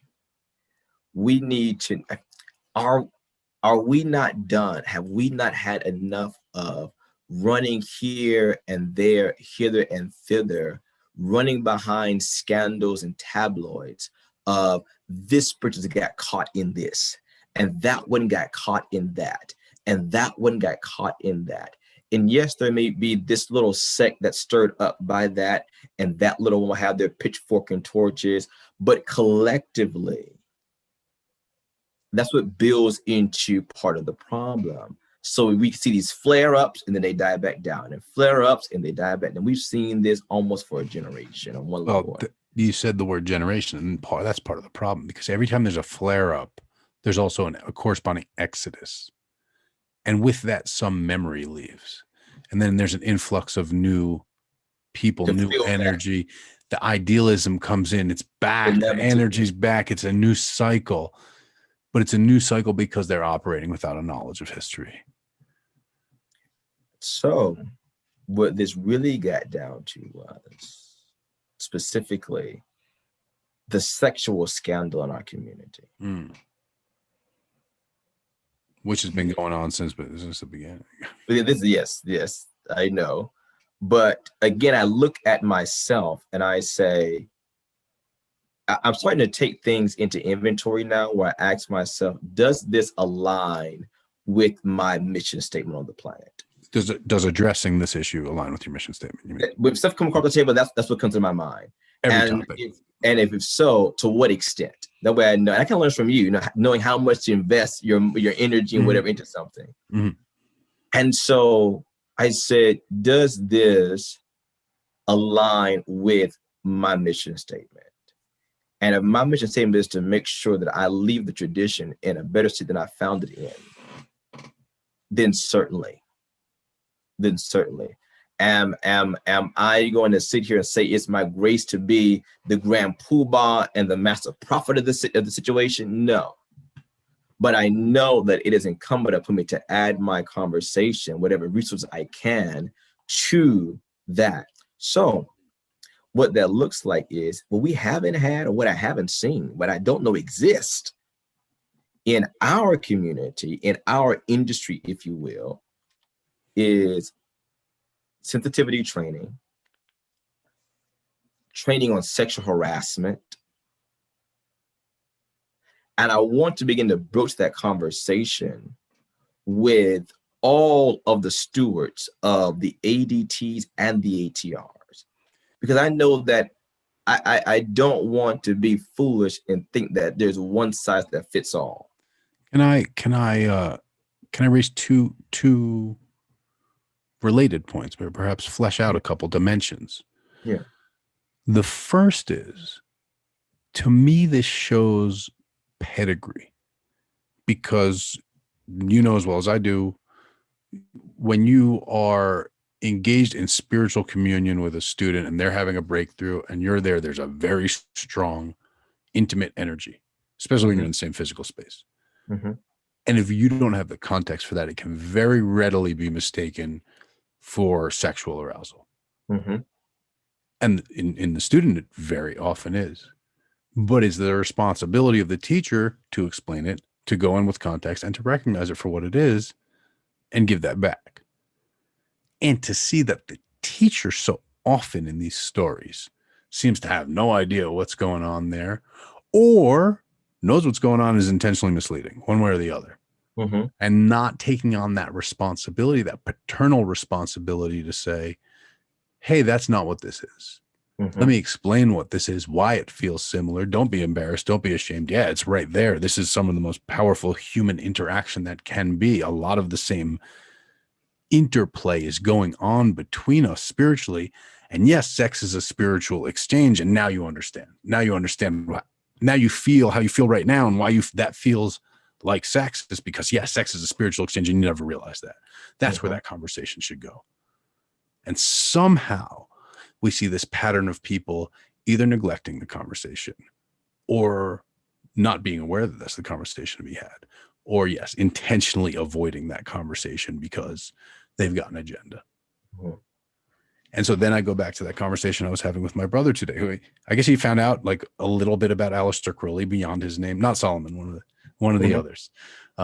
He was like, man, I thought Aleister Crowley was one cool. of the many tribes of Moses. Oh, we got a whole, and they're all biblically named. That's how it goes. This was Aaron, actually. And he said, all right. He said, Aleister Crowley was kind of an asshole, huh? And we talked a little more. I was like, oh, I think he's an asshole. I respect him as a magician. You know, that he, all due respect, all the Thelemites in the audience. When the man says, do what thou wilt shall be the whole of the law. Whole of the law. And then you go and do what he wills, you miss the whole fucking thing. Miss the whole fucking thing. And that, you know, my brother was saying, well, he started a cult and on and on. And I was like, well, no, he started a cult telling people to think of themselves as powerful as him. And as when people come and say, I want to learn your path, I say, go find your own. Then when they come back and I say, well, look, it's not the right one. It's not the perfect one. It's not the true one. It's what I got. If you want to know it, I can't even tell you it's the one for you. But if you want it that bad, I'm happy to share it. You know, that's it. And I think Crowley probably said that in a much more asshole way, manipulative way. My brother was like, wow, but it seemed like he was just trying to get control over people and fuck them. And I was like, oh, yeah, that's his theology, right? Like his theology is raw power in that way. And then we see that, and this, to bring this back around, too unfortunately often in the people we presume are the higher level spiritual practitioners, that they're still, it's so, what a telltale of the fact that raw, you know, very basic pursuit of power. We started chewing on this and looking at what this would look like practically. The first thing I didn't want, because I can already hear the voices now, and mine would probably have been among them, is this kind of one size fits all stand. We've seen certain organizations try that, and we see what has happened with that. But I want to bring, as I said, all the heirs of particularly Africa. Okay, that's because that's, you know, my identity is my intercession. At the table, and maybe not necessarily all at the same time, but for example, what does sexual harassment look like? Candomblé. What are the yes, the no's, the rights, the wrong, the protocols, the do's, the don'ts in Ifa, in Hoodoo, in Palo, etc. I think just having that and having it out there, that yes, there is taboos. Yes, there is proper and improper. And if I was to tell my, you know, what my ultimate vision of this would look like is that there is some type of course, if you will, or training process, okay, that almost becomes mandated across these traditions before you become priest or priestess. Mm. You need, before you get scratched or buried or baptized or whatever, you need to go through this. And I want to ask you this. I mean, because if we're gonna if everyone's gonna call us a heretic, let's let everyone call us heretics. To what extent is that obligation on the person performing the initiation? Already, there's no training, there's no formal way to do it. But shouldn't that, as of right now, be on the initiator's mind to say, I'm putting my mark on this person. I am authorizing them to cast forth my seal. I better be damn sure that they're representing me in a way that I approve of. Where did that fail, in your opinion? Well, one of the things, like you said, is let's just take a step back from this to natural. We've got any parents here or anybody who's steward over younger children. Just remember the uncomfortableness you felt about the birds and the bees talk. Just in the natural. When is the right time? What's the right metaphor, the age, the setting, the right place, right? And so if that's the way it is, even in the natural, as you said, sometimes the conversation is being avoided, talked around, talked over. A lot of it's being assumed. A lot is being assumed. A lot is being assumed. I think you said what I think the breakdown started to happen. I think when traditions begin to branch out of family lines. So that sense of responsibility wasn't as strong, perhaps. Was not as strong, right? Because if they were biological kids or whatever, you would have already had the birds and bees talk, which have already talked about what's okay, what's not okay, what's right and what's not right. Sure, you would have raised them. You would have raised them, right? Natural sense. And so that would have ultimately carried over into any other setting. I have to wonder also, back to that question of power and sort of the shifting dynamic between working for power and working as a responsibility, or working for power, working for responsibility. The idea, are you working for yourself, or are you working because you have to?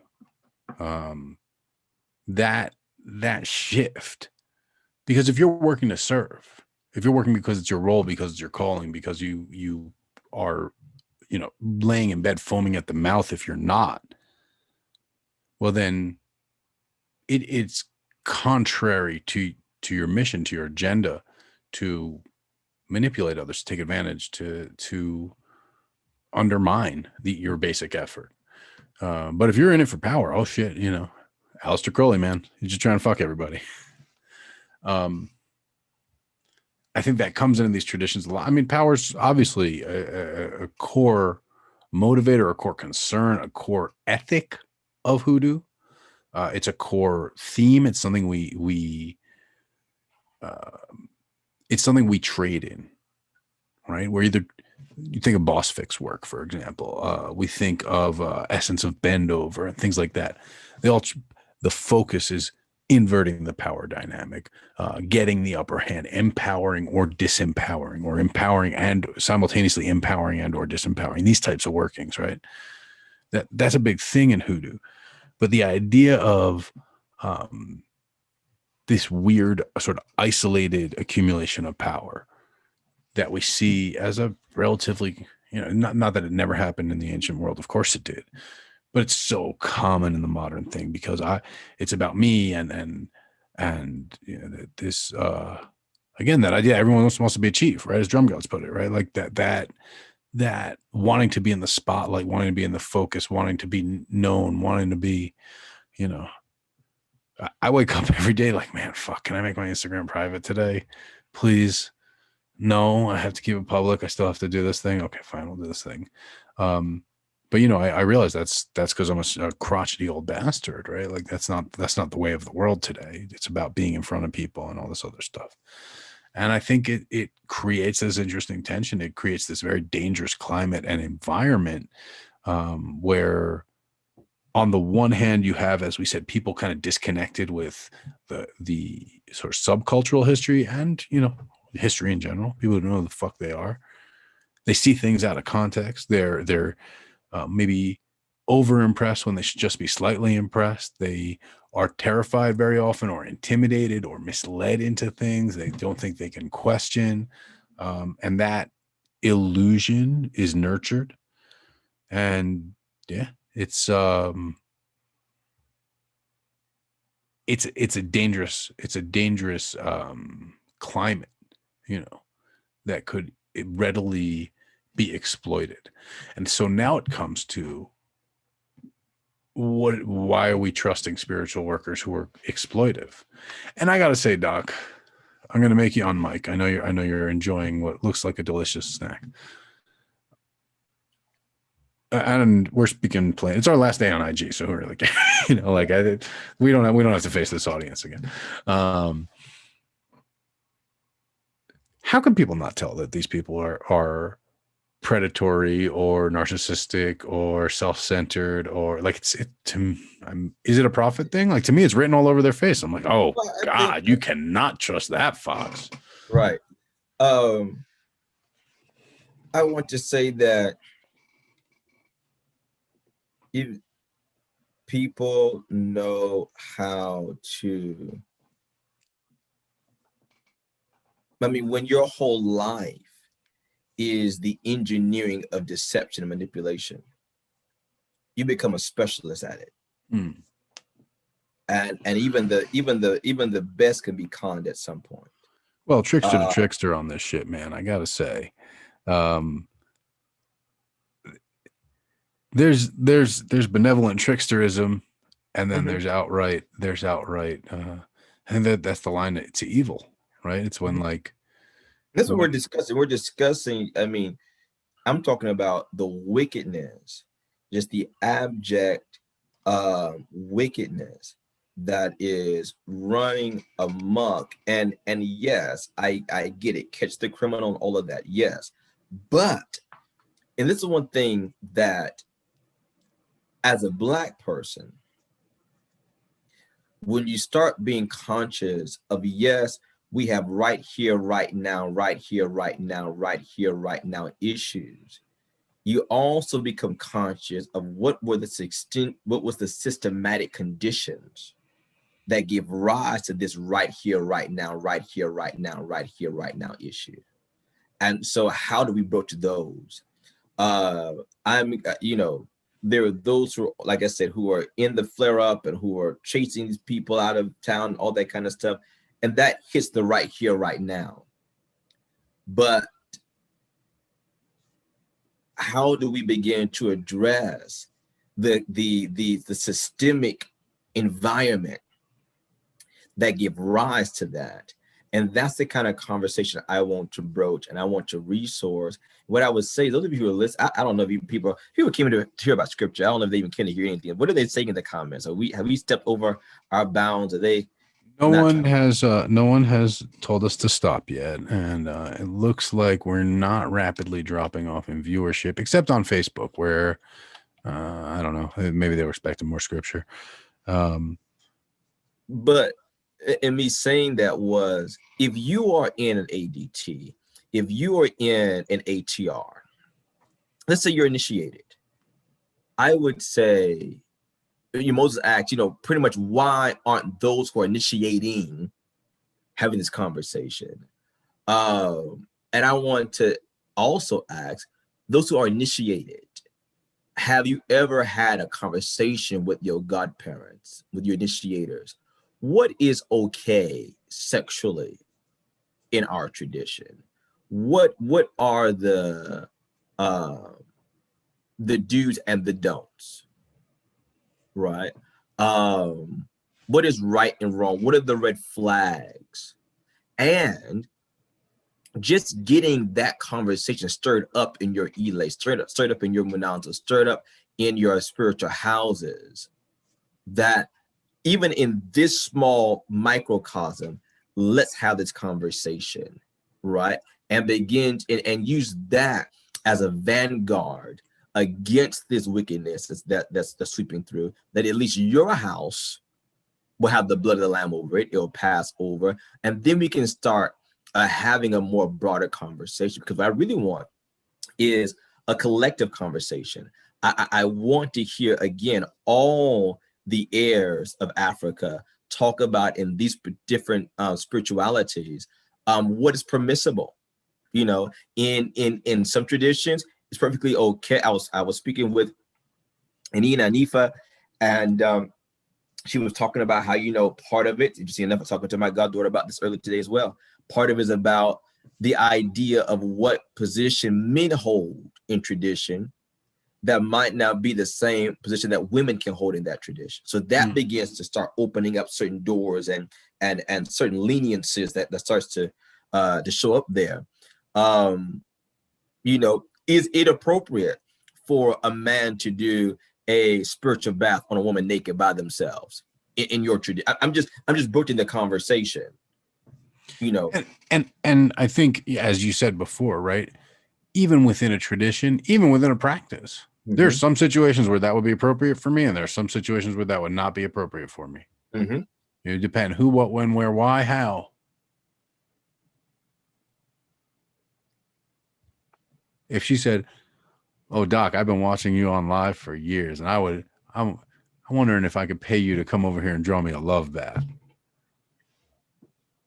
Now that is one thing, and that is different than I'm racked by my child is racked by demons, and needs to be fixed right now. I need you to come over here and solve this. That's a different thing, and they could both involve you giving someone a bath. It's a sense of you know, and I'm not this goes back to that very iconic question about chiefs and what was the question? What chiefs and followers or whatever? Yeah, Indians and chiefs. Yeah, that those are qualifying questions of who your chiefs are. I mean, this goes back to, maybe it was only like a few months ago, maybe it was a few years ago, I don't know, where someone called us elders, and we were like, no, we cannot be elders. Elders, good. But that honestly, that answers that question about Indians and chiefs. If people are calling me and Doc elders, then I don't know what the hell you all calling practitioners, because we're practitioners. The people who are level beneath us are the students. The people who are above us are the elders.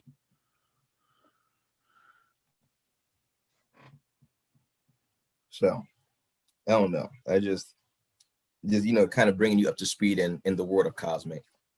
Well, I mean, look, this is all a preview of the year to come. We made some waves, we made some ripples.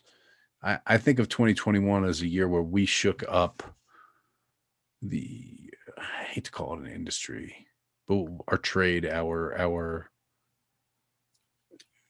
space.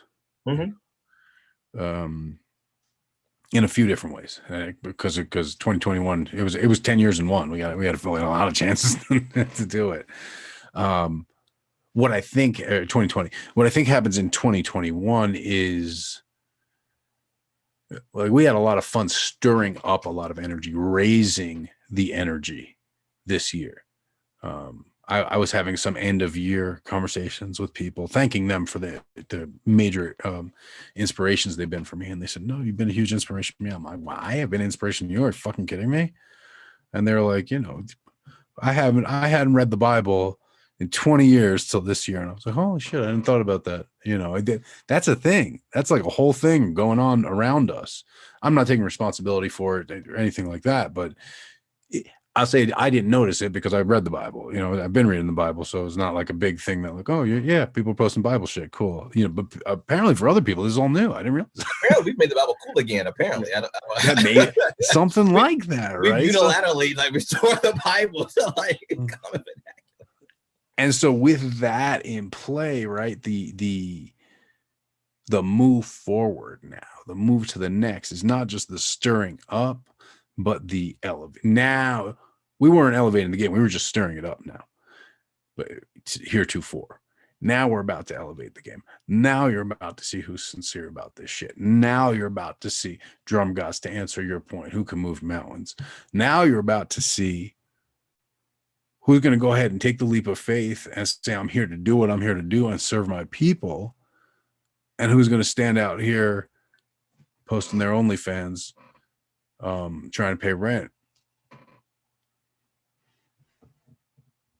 Am I throwing shade? Well, I didn't mean to. No. There's no one specific who has an OnlyFans No, that I'm that throwing was- shade on. That was my mantle on your head. I said, man, that oil is heavy on him all of a sudden. That was a dot type of thing. They can spend that from me, Moses. I don't know if they would be okay with opening up the lines just to we have a couple of people here from different spiritual backgrounds as well. So I would love to hear how they broach the conversation of sexual harassment. If They broach it. Let's start with that. right, If let's they start with broach that. it. Yeah. Because let's be honest, the Catholic Church didn't broach it, and look what that led to. Good. When we avoid these discussions, look, there's plenty of the highest revered Hasidic rabbis that have gotten caught molesting children and all kinds of awful, evil shit, right? I'm not throwing shade on anyone's religion.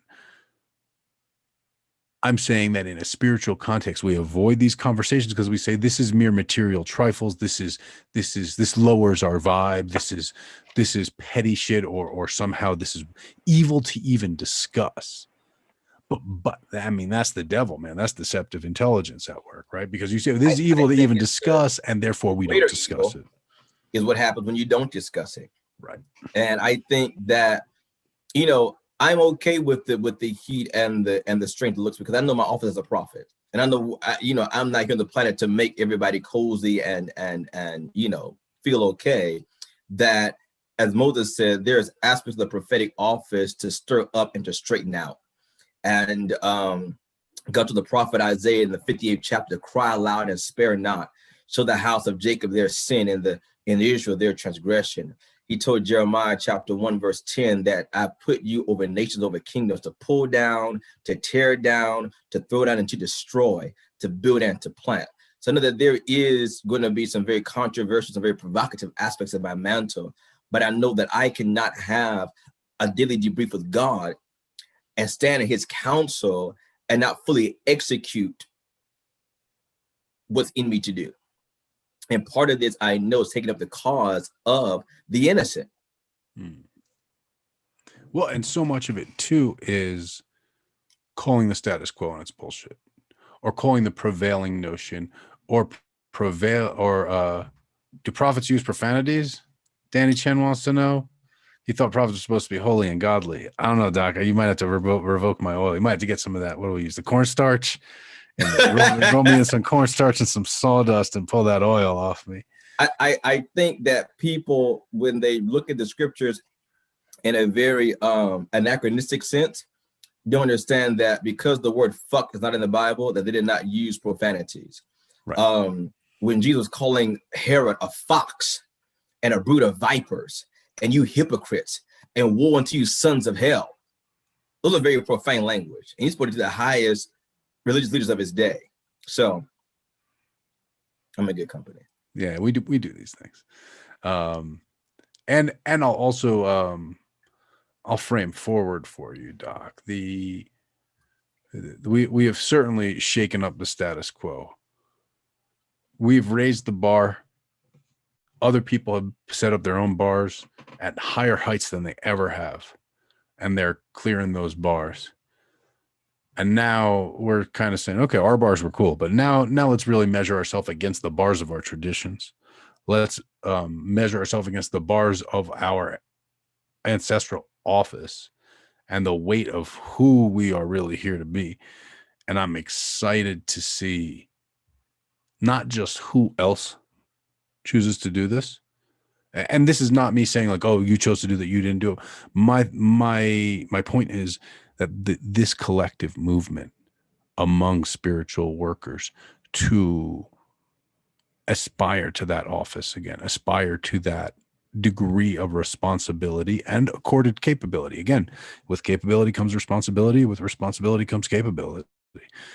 as we see this happening, I think the second and third and fourth order effects of that in the spiritual realm, in the material realm, in the intellectual realm, in the cultural realm, I'll put it this way. That's what precedes a renaissance. Well, that's what I was just about to say. I know, man, this oil's crazy. Among 4 generations, in the first generation, it was impossible. Second generation, they tried. But the third generation, it becomes science. Fourth generation takes it for granted. And so when you begin to broach any idea like this, like you said, getting back to not just raising the standard, but as Solomon talks about, looking at the old landmark that is and not moving the old landmark, and now judging yourself according to that. That there are those who said it couldn't be done. We're in a capitalistic side. We're in the West. We can't do this that way anymore. We've got to try to find. No. There is a generation that sees it as impossible. I'm glad that we are that generation who's trying, and those after us will perfect science. My prayer last night was, may I not aspire to be judged by the standard of my generation, but by the standard of my blessed ancestors. That's what I prayed, to be able to aspire to, and to even be able to think, to try, not even to succeed at. That's far beyond me. But if I can set my aspiration there and strive, though lacking in merit and certainly unfit to achieve, hopefully it's enough to, again, shift the focus so the next generation will start from there, from the jump, and then be able to proceed to there. I think Renee wanted to say that. I definitely want to get her input. We've said a lot, but even about, is the conversation being had in her corner of the world? Renee has lots of commentary. Oh, by all means. So, I just want you to know, Renee, be at liberty to say, I consider you a co-host at this point. So be at liberty. This topic, usually I'm snoring because your voices are so melodious at this point, but this topic is meant for me tonight because it has been a personal struggle for me to commit, and I use that term loosely, commit to any particular practice for that reason. A little background, 100% transparent, probably not used to talking about it, only to my psychiatrist, but I have had a problem with men in authority positions because I was sexually harassed in the military. I was raped when I was in the military. So I've always had a problem with an authority figure being a male, leading a division, a department, or what have you, because of the fear that they would take advantage of, me as a person, my talents, my body or whatever. So there is a local Ile here and I live in Virginia now. There's a local Ile here, and the Baba Lawal, he has to be God sent, because I was very open with him about why I continue to be a devotee and not an initiate. Because there was trepidation, there is still trepidation in terms of committing to such an important piece of my life where I don't want to be violated again. I can't be violated again. So the trepidation is there. And there may be some fear amongst women and men, quite honestly, on, okay, can I trust this person to lead me spiritually and not take advantage of me? It's real. I'm sitting here shaking, but it's so real that it will shape your spiritual growth. It can really stunt it if you allow it. But lucky for me, I'm still a devotee. I'm not an initiate. Not that I don't have the courage, and not that I don't want to apply myself or anything like that, but I'm really, it's an important part of my life, and I would refuse to make hasty decisions and then regret it later. And the sexual harassment is a huge part of it. It's a huge part of it because I just sit back and I watch. So that probably was too much. Oh, thank you for sharing that. And I know that couldn't have been easier or enjoyable to share, but it's so important. It is Because a lot very of people, a lot of people just see the happy, and like this show is sort of their peer through the keyhole. And right. Straight up, if it's not sexual manipulation, it's financial manipulation or spiritual manipulation. Yes. Right. I have a student client who she went back to Mexico where she's from, and her brother took her to see this, I guess, Balera, but like not really from what they explained to me. And they said, oh, you need a cleansing. Next thing you know, her blood's in a pot in Mexico somewhere. Like they just told her that was part of the cleansing and you got to do this, bing, bing, bing. And like, that's just one of hundreds of incidents, thousands probably. And that's, people want power, people want sex, people want money, and they see this as a shortcut. And you can tell people by people's attitudes. It's right up front. And to add to that, Moses, the platform is so, I was elated when you guys said that you were making an exodus from social media. Now I'm on social media and everything. But I felt that 100% through and through, that the word that came to me when it was announced by you, Cosmic, was threshing floor, because the environment that we're in, it allows so many people to be manipulated. I've been taken advantage of. I've given my money to some rogue people, to some, people who just say that they, have a gift, but you almost know 100% that they don't.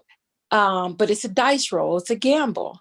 But this environment, the platforms, Facebook, Instagram, YouTube. I've never seen so many videos on YouTube on how to do this and how to do that. And you have to pray. At least I know I pray for discernment. And, having to be able to sort out who. I tell you, I went to my author and asked my ancestors, say, listen, I need you to put the right people spiritually in my life that need to be there, and everybody else got to go. I don't care how pretty the package look. I don't care, what it, says it can do for me. I don't want to be led astray. Put the right people in my path. And I'll know, Cosmic, you and I had this conversation. I'll know whose tribe I'm supposed to be a part of, because it's a wide open marketplace and people are being manipulated left, right, and center on all levels. And there's two levels of it, right? There's the people who manipulate out of malice, and there's people who manipulate out of foolishness. What I mean is there's the people who know they're misleading, and there's the people who themselves are misled and are perpetuating their own foolishness. And it's just too crowded. It's too, and again, too many new faces constantly coming in, constantly. Those Babalao, those fake Babalaos slide into your DMs, and so many of them do it because it works. It doesn't work on you. It doesn't work on me, but it fucking works. That's why they do it, and, whether people are being manipulated. I mean, Doc and I know of someone who, this is, It's one thing when a practitioner says they're gifted and they're not. It's a whole other fucking thing when they just take your money and don't do anything at all. You know exactly who I'm talking about, Doc. Oof, Yes. I'm quelling myself because, yeah, I'm quelling myself. Yes, I know exactly what you're talking about. And that's, you know, that's the truth of it, is like there are people who, it's one thing to claim you can do something that you can't do, and whether you did it whether you intentionally misled someone or you were just wrong. It's a whole other thing to claim you're gonna do something and then fucking not do anything and then block the person, you know, and that's very real out here. And that's always been in our space.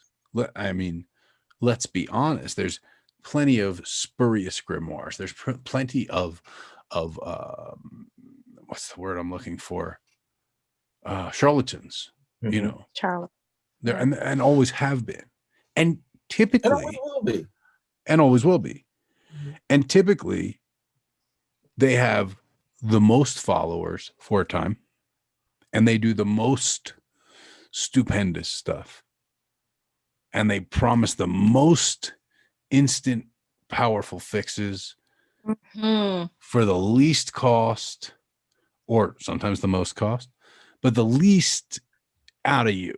Out of you. It's easy. It's always easy. It's always a quick fix and no problem. It's you burn this glitter candle. If they got a candle for everything, run the other way. Right. Or a say jar that. for that matter. Say They that gotta- one more time out loud. For the people or a in the jar back. for that matter. Or a whatever. If they have a one size fit all, Oh, you just need this oil. Yeah, whatever it is, it's always the same, just a different. Well, I say label on this: if the solution to every problem is already on the shelf, it. Oh, Mm-mm. that's like saying no. Psychologist coming in, you go to sit down in a psychologist's office, you start talking, they're like, "I'll read this book. It's already on the shelf behind me. You just need this one. You need this book. You need this book. You don't need to talk. I don't need to know your unique individual problems. There's nothing subtle to be worked out here. Just read this book." So And the book will probably help. The oil will probably help. The candle will probably help. But it right. sure as shit ain't gonna solve the problem. Mm. But that's the hustle. I mean, look, fuck it, we're leaving this platform. Who cares? That's the hustle. They give you enough to help, so you're like, oh, it helped me. But my case is so hopeless. My problem is so bad. My situation is so grave, and I am so powerless that I'm going to come back and now you've proven you can help me. Manipulative. Yes, been there. So Moses, I remember audibly hearing my ancestors say, "Renee, you are so swayed. You've always been swayed by pretty packages.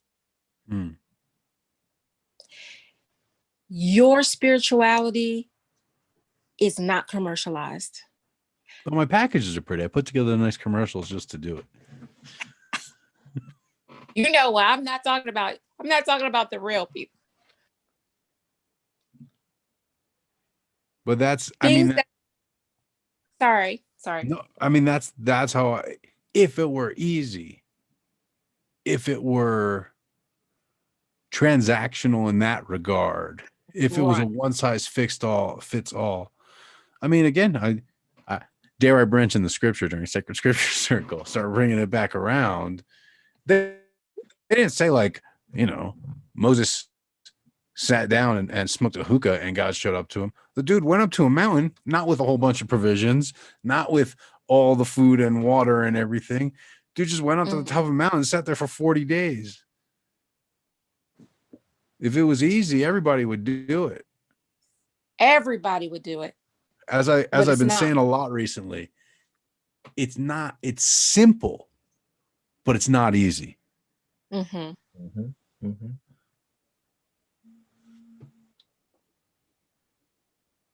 that's very important. I mean, very that's important. People want to say it's easy, but it's not simple. That is the pitch of the hustler is it's easy, but it's not simple. Easy, but it's not simple. I can't explain it to you. It's very complicated, but it's easy for me to do. Don't worry. People who are invested in you being disempowered, right? They perpetuate your powerlessness and won't. Again, Moses said it so aptly a couple of weeks ago, that fast food spirituality. Mm, What is happening is that we are seeing a generation who breakfast, lunch, and dinner, they ate fast food. Hmm. We're seeing it take a toll on the spiritual health of our community. yes. There's too much fat, too much salt, Yeah. too much sugar in the Yes. diet. And And not we're enough having water all on of top of these- it. What's that? Not enough water, not enough vitamins, not enough Yes. of what you do need. Not enough nutrients. But- The fundamentals, yes. There's a lot of excess. There's a lot of the fluff and the shine and the polish. Mm. Okay. And as Jesus said, that they're like whitewashed sepulchres, but inside are dead man's bones. And Mm, they look I mean, white. What's the classic of fast food, right? It tastes good. That's the whole thing. It tastes good. but it ain't good for And you. it makes you not feel hungry anymore. If it appears the problem is resolved. But hunger is your need for nutrition speaking. Mhm. And it doesn't actually solve the problem. Right. That's what it comes down to. It appears the problem solved. The problem is no longer urgent, at least, and it tastes good. So fuck it. And it's cheap. Right. And that extremely palatable. It tastes good. Religion does not always taste good. Faith, spiritual practice does not. And I'm not even saying like learning from a teacher, receiving teachings. If you're sitting at your altar and your spirits are always like, yeah, you go, you got it. Yes, yes. You know, if your spirits are yes men, You might have tricked. whole Maybe- problem. Maybe they're not your spirits. Maybe they're Right. not your spirits. That's Right. like a lot like tricksters. That is definitely a certain brand of trickster spirit, as it were, right? The yes man. And I was thinking of yes men in general. Like, look at that. What a problem that is in spiritual houses where that's expected, where it's Mhm. insubordination or it's heresy to question the authority. There it is. There it is. How dare I ask, or question, the Baba Lawa or the Ianifa? How dare, I mean, she's a priestess. Oh my goodness. I mean, how dare I? No, I am confident enough to know that I'm protected to the point where I can ask the question and I'm going to be protected. I shouldn't have any fear about, you doing anything to me, because that's a big part of it too, Moses. This environment we live in, the technological advancements. It's like, it's an app for, no pun intended, Doc. Our app is great. You're doing an excellent job, but it's like you say, you order it up. Or what can I find today? Oh, I'm going through, relationship issues. I know they got an oil for that. I got a candle for that. Oh, it's so pretty. And you have to learn not to be swayed by pretty objects and really, really gotta kind of do the work. You ain't gotta you gotta do the work. And then you'll realize that this is just pretty. This is just, it just looks good. But at the end of the day, it's almost like an alcoholic, I'm gonna drink, I'm gonna feel good. I got me some Uncle Ray and nephew, some Coke. But in the morning, that problem is still going to be there unless I deal with it the way it needs to be dealt with at the roots. And that goes back to the role of the spiritualist work. And I mean, to Drum God's point, repeatedly, not everyone's meant to do it. Not everyone's meant to do it. Not everyone's meant to do it, because not everyone's called to serve. Can everyone hold power? Everyone can hold some power. We've talked about this before, about power and authority. The difference is not, can you hold power? The difference is, are you called to serve? The difference is, can you sleep at night when there's injustice and unrest in the world? Because if you can't, then you should probably learn how to hold power and work. And if you're sleeping like you got Lanesta, then you just might want to be a little Indian. I understand what you mean. I understand. And it's, that's not to say that not everyone should practice. Everybody should have a spiritual practice, in my opinion. There's nobody who should not have a spiritual practice, but not everybody is called to serve, and In a spiritual therefore profession. yeah, right. In a spiritual profession. Think about it. Every mother is some level of doctor to their child. Okay. But most mothers aren't going to pull out a scalpel. Right. So some of it's just innate. Let me ask you, Moses, I just feel led to say, if we can open up the lines of people, are people able to access the Zoom easily? Yeah. I wonder if we can get some call-ins or some pop-ins from our community. I love this format. Yeah, everyone pop in to get on the Zoom. If you need to get on the Zoom, just go to here's what we'll do. We want to hear your perspective. Yeah, absolutely. Rob, you what are you hearing in this, Rob? I'm trying to get the Zoom link and paste it out here.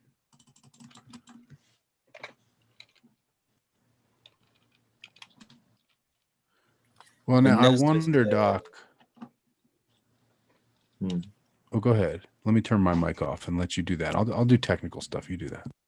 Okay. Vanessa said that what she's hearing in this is that just because you are called to serve doesn't mean you should lead or teach.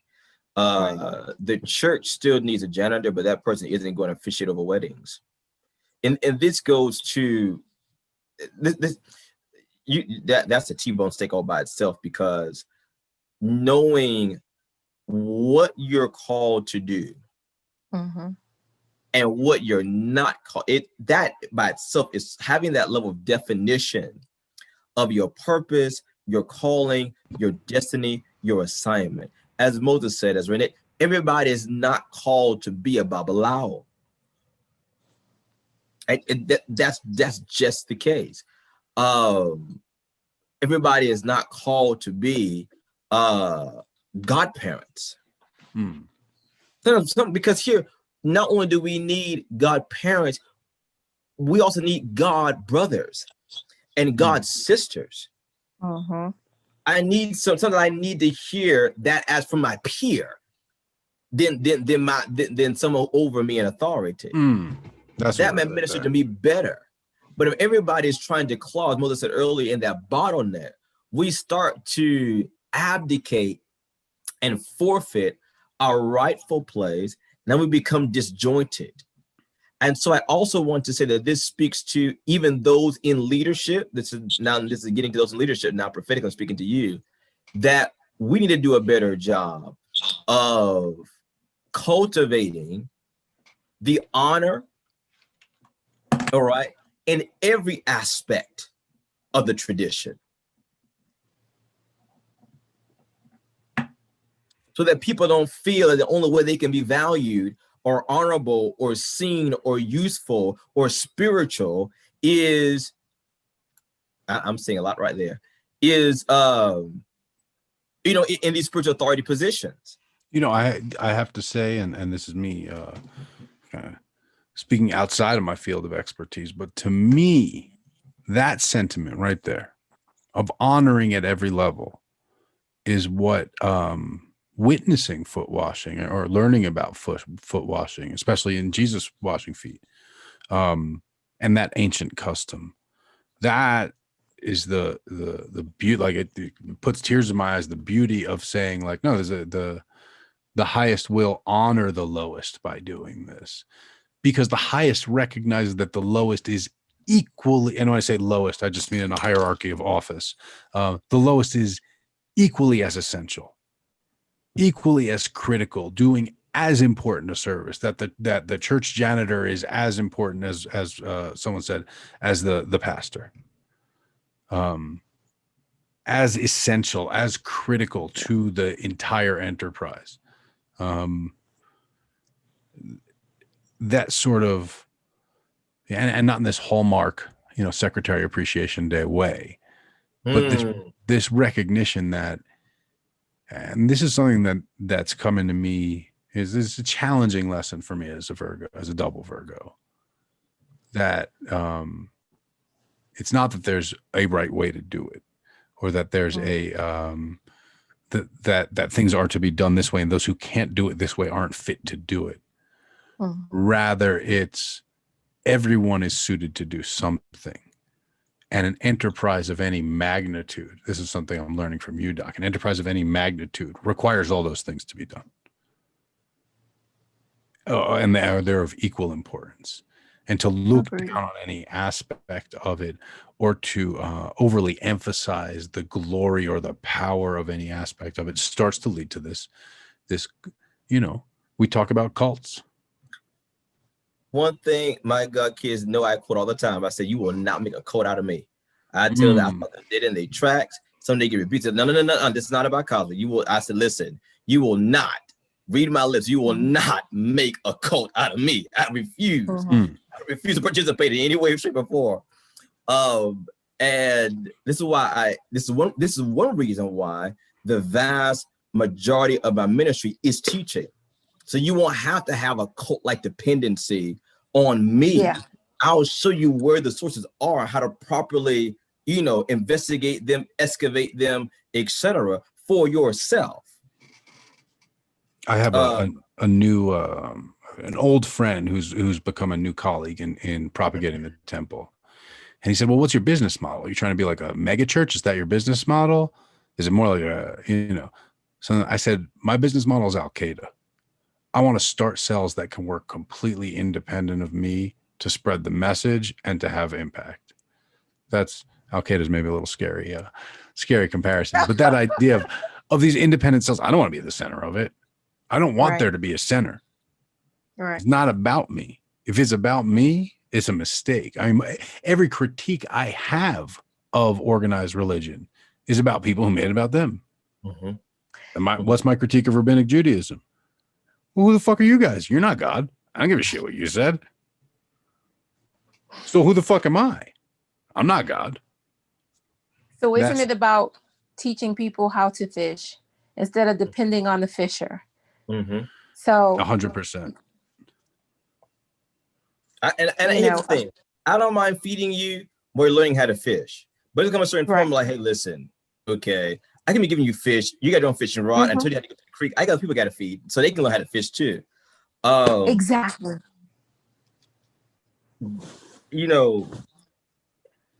And this also kind of goes back to my big, back of my soapbox about why prophets should be trained, right? Is because some of that, like Moses said he sees in me, is that got groomed in me in the school of the prophets. When we had the prophetic teams in the presbytery, where it was not just one person and they were we worked in units. And so let me just read what Rob said. Rob said he's hearing in this that there are a lot of malicious intents in the world. It's too bad that not all spiritual leaders can be trusted. It's also an issue that even with best efforts and intent, not everyone is cut out to be guides for others in their journeys. This is very good. The kitchen goes down quick when the dishwasher calls out. That's what we learned in the School of Prophets, is that it's not a one-man show. It's not that, but that we all are jointed together. I just want to say this, that we are, somebody's coming in, I'm so glad. We are all called. We're all, hear this very carefully, we are all equally called.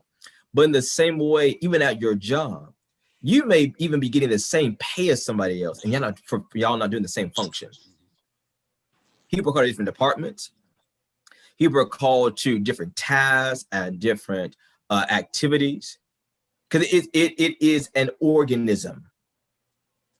And I think that when organization or the organization forgets it has to first be an organism, we get into a problem. I see Dole say has showed that, and I'm so glad they got a chance to get in. Please, if you don't mind, let us know what you're hearing in this and what you want to speak to that we've said so far. Or if you want us to move on, or when you want us to move on to the scripture, let's say, because we're getting there. We're definitely doing it tonight. We're just broaching around, building a nice warm fire. By the way, if you don't get your order delivered when you're expecting it, I want you to go ahead and email Cosmic. That's KH.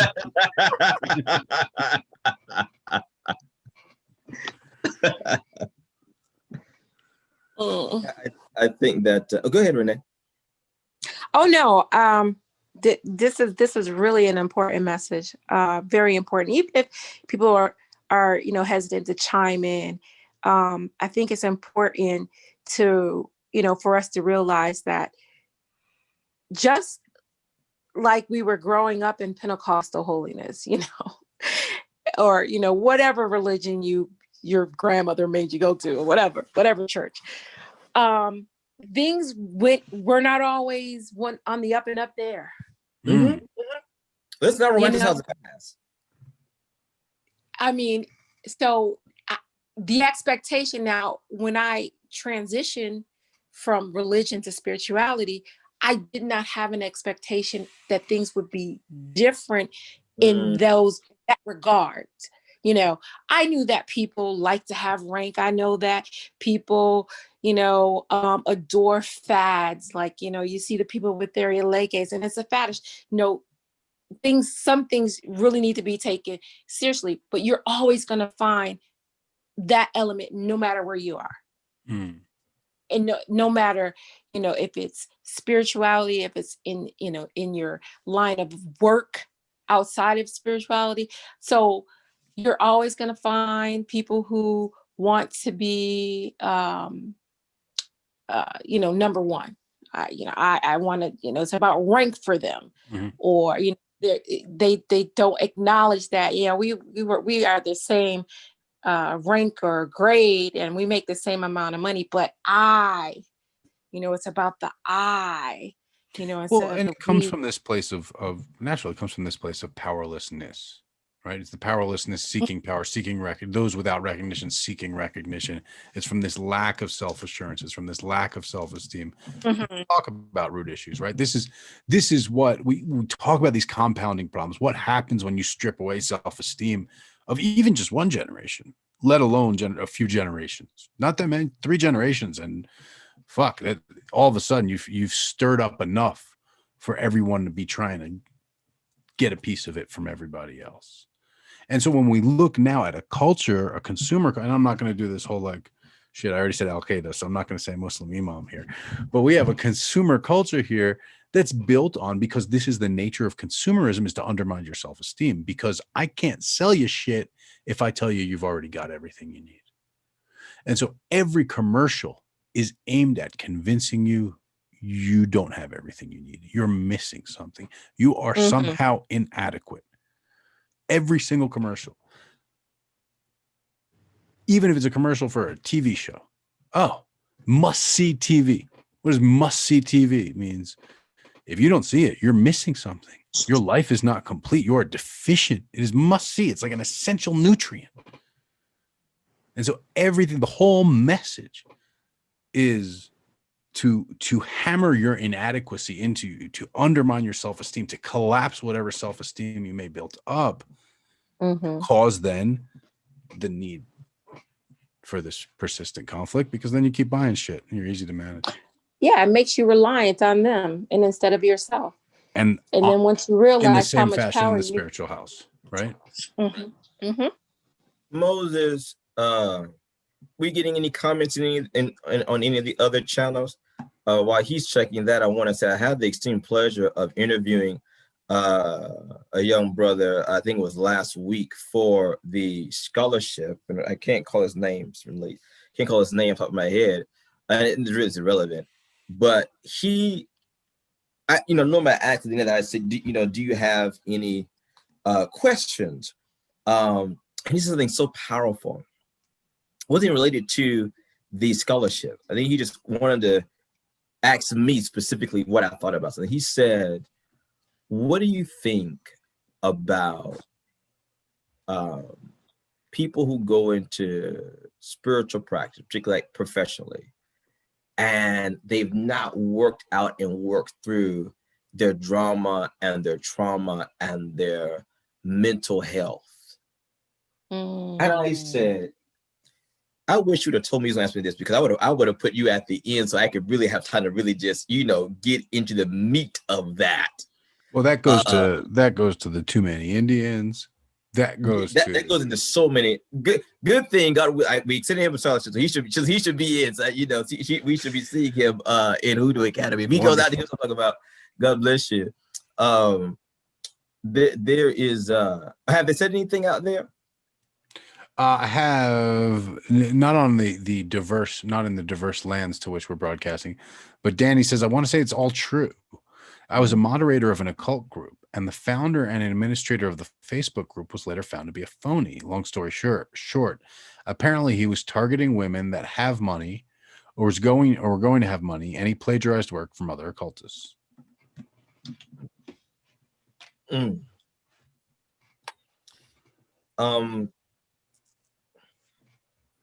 Yeah, I have to return back to that test. I don't know what inspired me, what put the words in my mouth, but ask yourself, are they saying, oh, it's easy, but it's not simple? Or are they saying it's simple, but it's not easy? Not easy. I give a prime example of this. I have something that I guess it's gone about as viral as anything I've done. It's gone viral, which is the 21-day miracle prayer, 21-day miracle ritual. And to me, all the time, it's very simple, but it's not easy. And I even have one person again in the scholarship interviews actually say, about that. I was going to get into it, but is it really 9 pages? And yes. Is it really? Renee's been in some of my good. She see the comments. That's the main thing. It's like, I'm in purgatory. I just, I can't do nothing. I need help, any kind of help, every kind of help. Somebody help, please. And 9 pages, is it? You mean like 8 by 11 size pages? And when you say 21, we do get off days and furloughs. You don't mean on the weekends when you say 21 days. It's simple. And then what's so bad is what really make them is that they see those who actually did it when it wasn't easy. And I mean just ridiculous, okay? Just utterly ridiculous miracle that just show up. I'm talking about cars that repossessed, return, people that bought just ridiculous miracles. They're like, yeah, I need that. They write on those same posts. Yeah, I need this. Be like, so you read all 9 pages, and when you say I think about when I learned meditation, from a Zen Buddhist, and the idea of like, what are you supposed to do? What do you think about? What's going on? You literally just sit there. It's very, very, very, very simple. Just sit there. Don't do anything else. Don't think about anything. Don't focus on anything at all. Just sit there. It's very simple. Not very easy. No. And that's why it's called a practice, a meditation practice, a spiritual practice, a religious practice. Because if it was easy, you wouldn't have to fucking practice. That's a word. You got that right. Yeah, 21-day prayer work. It is work. But it works. Hopefully say it works if you work it. It works if you work it. Because when I'm like engraving my name on candle number 11, I'm like, oh, good gracious. I haven't even got to the prayer yet. I haven't got up before the sunrise. I mean, that's the shit that I take for granted at this point. Like, of course my hands are going to hurt and I'm going to have to stay awake till 3:45 in the morning. Like, let's be real here. Right. That's before we can even find out if we're approaching this work seriously. That's to just even begin the discussion. Then we can start talking about, are we going to do this work or are we not going to do this work? Vanessa says, having worked on a major occult-based television show, which I want to know more about, Vanessa, please feel free to tell us more about. I can promise you that even with some consulting practitioners in the writer's room, the stereotypes and stigma are all still being perpetuated. The magical fast food trend is being pushed on all levels. I have to say, this thing happened. writ large, fuck it, man. Let's burn all these Instagram bridges, right?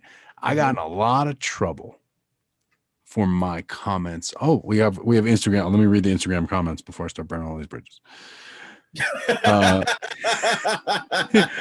Brujita Colombiana says, in my past experiences, I've had spirit try to show me that the people I was getting involved with weren't fit to lead me spiritually. And at that time, I ignored the warning and learned the hard way. You know, and Renee, you said something too, which I thought was really poignant, where you said, I get to choose this. This is an important choice. I said that to you once, Doc, where people say, are you initiated? Mm-hmm. And I said, well, here's the thing. I didn't get to choose the parents I was born to in the material, but I'm given the privilege to choose the parents that I'm born to in the spiritual. And how much of a fool and how ungrateful I would be if I didn't choose parents who I truly admired. Mm. And that shit was a challenge. Finding someone I trust and admire and who is taking God's children. It was an honor pouring oil on you, Moses. Well, you know, I invited you to my house for it too, right? Like that's what it comes down to. She continues to say, I also think a lot of people go into these spiritual practices not realizing that there are a lot of sacrifices and responsibilities involved. And that's what we come down to. Because in American culture, we really think about magic. Magic. What does magic mean? Magic means you wave your wand and it does itself. Right. That's the American conception of magic. Not first you got to fast. Gotta pray for 21 days. Go up on the mountain, you know. Purify, right? Then you gotta, get this quest for that, compound it, bury it, dig it up. I tell people magic is not the easy way. If that is your conception that you're picking the easy way here, you are badly mistaken. The easier way is to just go fucking, call him. Right. Put on some lipstick, go ring his doorbell. This is not the easy way. Yes, indeed. Just call, just shortcut it. That's good. That's a good analogy. It's the truth. See, honestly, God, truth. And then you mad at us because they didn't get it yesterday. It's like, but you didn't cuss this man out for 3 weeks straight. I'm done. That's what I'm not gonna make love work. No, we're burning the bridges. Come on. And I got to this next thing, and Vanessa said it here, so I'm just going to play off her. Thank you, Vanessa. She said, well, I was just a lowly crew member in the costume department, bound by very, very many NDAs, but I saw and heard a lot. She says, Netflix wants to keep you captive with sexy, scandalous witches. Read the one before that. Oh, let me scroll up. My bad. I'm Vanessa. This sounds very interesting. Please chime in and share more. Before that even? Yes. Oh, no, I did. Didn't I read this one? Okay, sorry. I thought I did. Having worked on a major occult-based television show, I can promise you that even with some consulting practitioners in the writer's room, the stereotypes and stigma are still being perpetuated. The magical fast food trend is being pushed on all levels. I was going to tell you, really, if you're going to show the real work, it would be, on the one hand, like I wouldn't find it boring, but it'll be this like really long. It wouldn't make good TV for everyone. It would not make good TV at all. Like it would be intense. And I think people. It was only until like I started like recording, which I still feel it's I had to take a deep breath. I started recording rituals because of that. It's like there's some aspects or whatever, but yeah, it doesn't make good TV at all. Well, and I want to go back to the core point before I get too far, because there's a bridge that I poured all this gasoline on, and it's going to start evaporating if I don't throw a match. I got in a lot of trouble in my Instagram days before anybody on here who practiced magic wanted to acknowledge that God was a thing that was good or desirable. When I said some things about witches. Now, I was not talking about people who choose to identify as witches. I'm talking about inhuman things that live in the woods that have traded their humanity. Way too long, because now that's like feeling responsible. I was like, see, I just said something. He's like, yes, that is right. And I'm like, yeah. And then, but I'm a hard ass about it. You already know. I'm a diehard about my belief about witches, and take it or leave it. I'm a big believer that you can identify. You want to tell me you're a fucking giraffe, you could be a giraffe. I'm not gonna sit here and fight with you. I don't got time for that shit. You want to be a giraffe, you can be a giraffe. You want to be a mountain, you can be a mountain. You want to be a fucking, you want to tell me you're a reincarnated whatever, have fun with it, you know. But to the point, let me also say, to the witches and to the reincarnated mountains and to the giraffes, to the point of Drum God, my spiritual upbringing used the phrase very often, show and prove. You must be able to show and prove. You stand here and claim all you want, or just, and claiming is not going to prove anything, but claim nothing and stand here and manifest. No one's going to question it. No one's going to question it. All this, let me look back here. The notion of the witch as the empowered outsider, the notion of reappropriating the idea of witch as the persecuted who turns on the persecutor, I respect. I get, like, I'm not going to pretend to be ignorant to that structure and to that usage. But I dare say, and this is hopefully, maybe, perhaps, where we've introduced some change, Doc, that was actually the role of the godly. The godly is the one who's supposed to stand up as the persecuted to the persecutor. The godly one, and this is the irony of it, right? That we were so much somewhat scorned, held at a respectful distance. You're putting it very nicely, but hey, look, it's not that we were barred out. It wasn't that. It's that everyone sat at the other table. We weren't allowed in the lunchroom. It's just that we sat by ourselves at the God people table.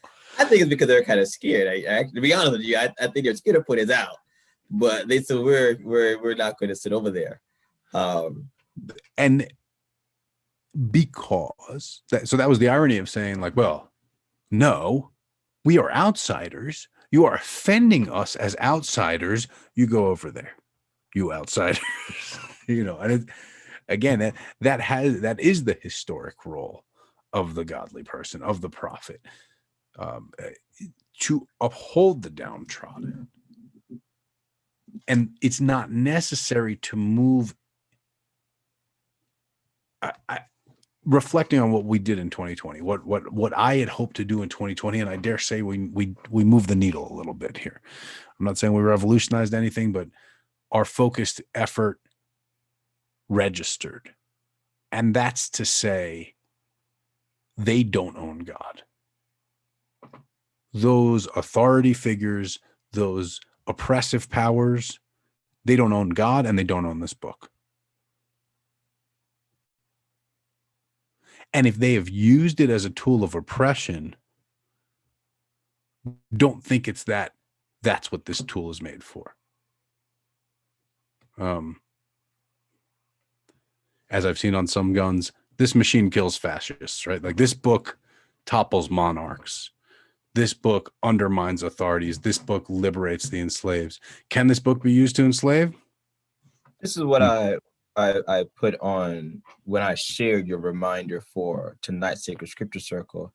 I put this quotation here from the prophet Isaiah, chapter 1, verse 17. It says this: learn to do good, seek justice, rebuke the oppressor, defend the fatherless, plead for the widow.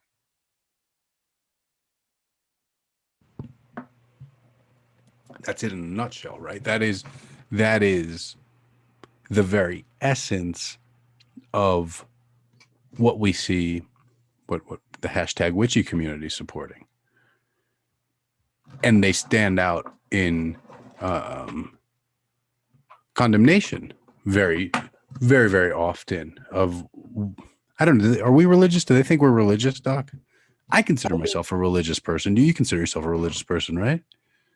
I think we have two different ideals of religion. I think that when I think religion, and I speak of it in that way, as religiosity, and the spirit of religion, that demon of religion that is highly legalistic, convinces you that God does not love you, is only hell, fire, brimstone, and damnation, that has you trying to bend and break the way God made you and formed you to fit into some preconceived model or to be set to all of those are the lies and the seductions of the spirit of religion.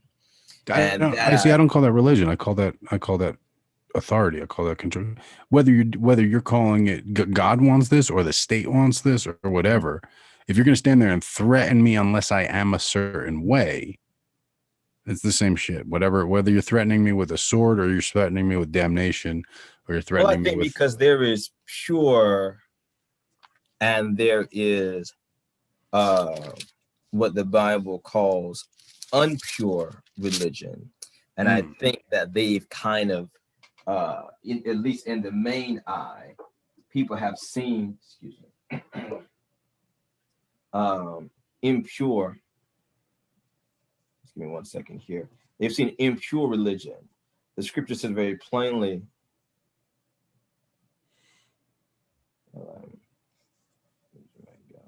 Okay, there's not an emergency. But in the book of James, okay, chapter 1. Something very wonderful is stated. James chapter 1, verse 27 says this: pure and undefiled religion.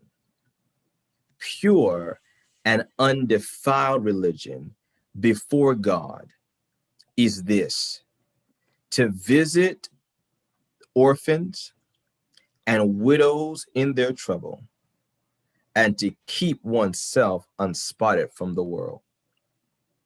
That's pure and undefiled religion. To visit the oppressed, the downtrodden, the needy, the underdogs, to visit them, to extend resource and help to them, and also to remain unstained, unspotted from the world, in the sense of the predominant world culture, to remain unspotted from that, to be in the world and do good in the world while maintaining not being of the world. That's pure and undefiled religion, James says. I'm sorry, I'm distracted because the all I see sticking out of the bottom of that quote in the Zoom chat is the word "sexy scandalous witches," and it's drawing my eye. And Netflix knows that shit, and that's why they do that.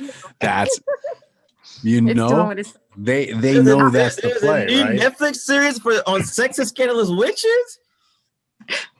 No, unfortunately not, but soon to come. No. Right.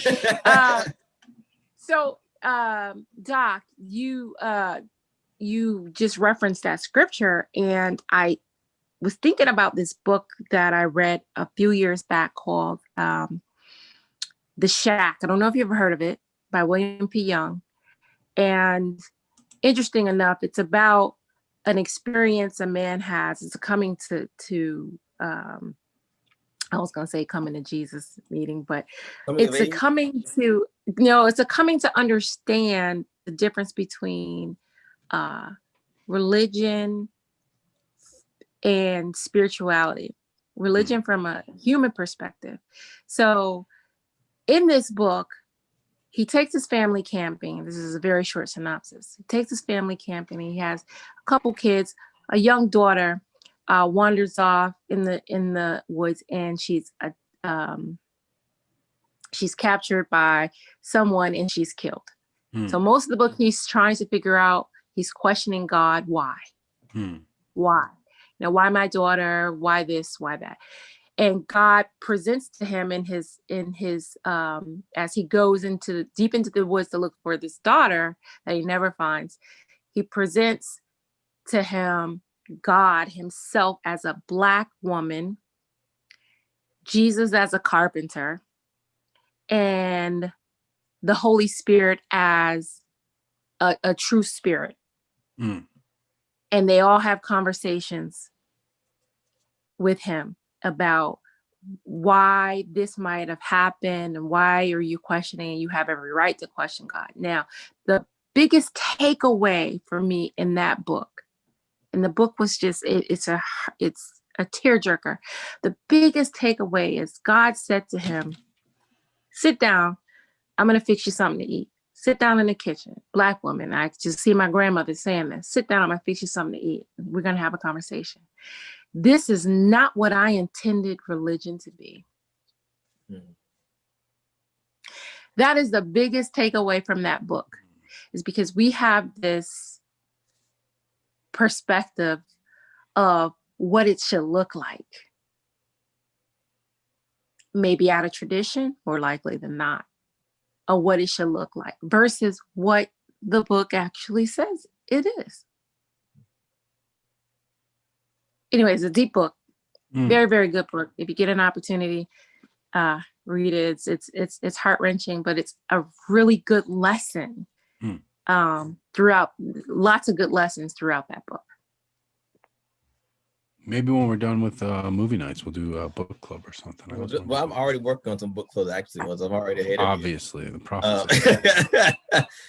Cedric, I see that you joined. You have some thoughts for us about any part of the conversation. What do you think about religion today? What do you think about maybe misuse of authority in spiritual communities? What do you think about maybe sexual harassment in the spiritual landscape, or in any of the? We've trekked a little bit tonight. And I do have to throw out there, Instagram's going to cut us off in 1 hour. So if we're going to do the scripture, Now's the best time. Well, we don't need to finish it on Instagram either. This is the perfect way to say, like, we'll give you the taste, and then you got to come to the private channels for the whole thing. But we'll see. Cedric, I'm sorry to cut you off, bro. Feel free to re-unmute yourself. You were just taking a breath and preparing to speak, and I jumped in and stole your breath.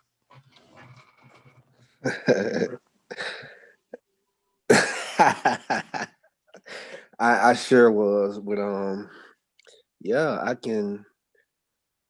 I actually had an experience like that with someone who was supposed to mentor me. And Doc, I told you about this, but it just got extremely weird, and it kind of put a damper on I wouldn't say it halted me from continuing on my journey, but I'm more what's the word I'm looking for?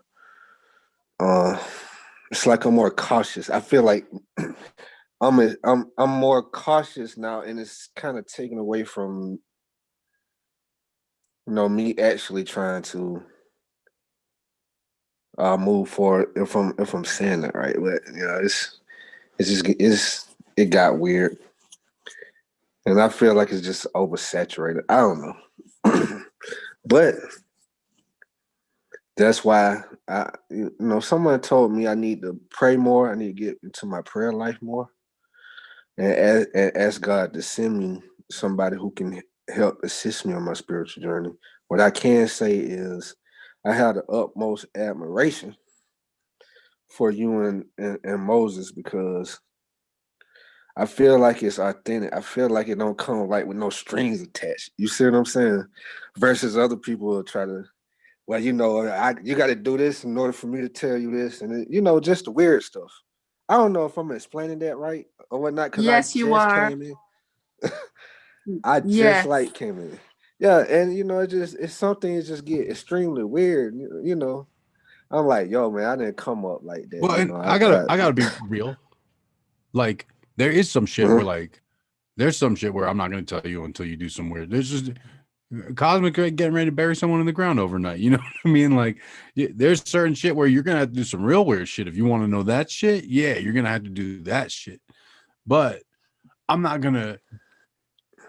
I'll teach you to fish. I'll teach anyone to fish. You're gonna have to do some weird shit if you want to know my fishing spots.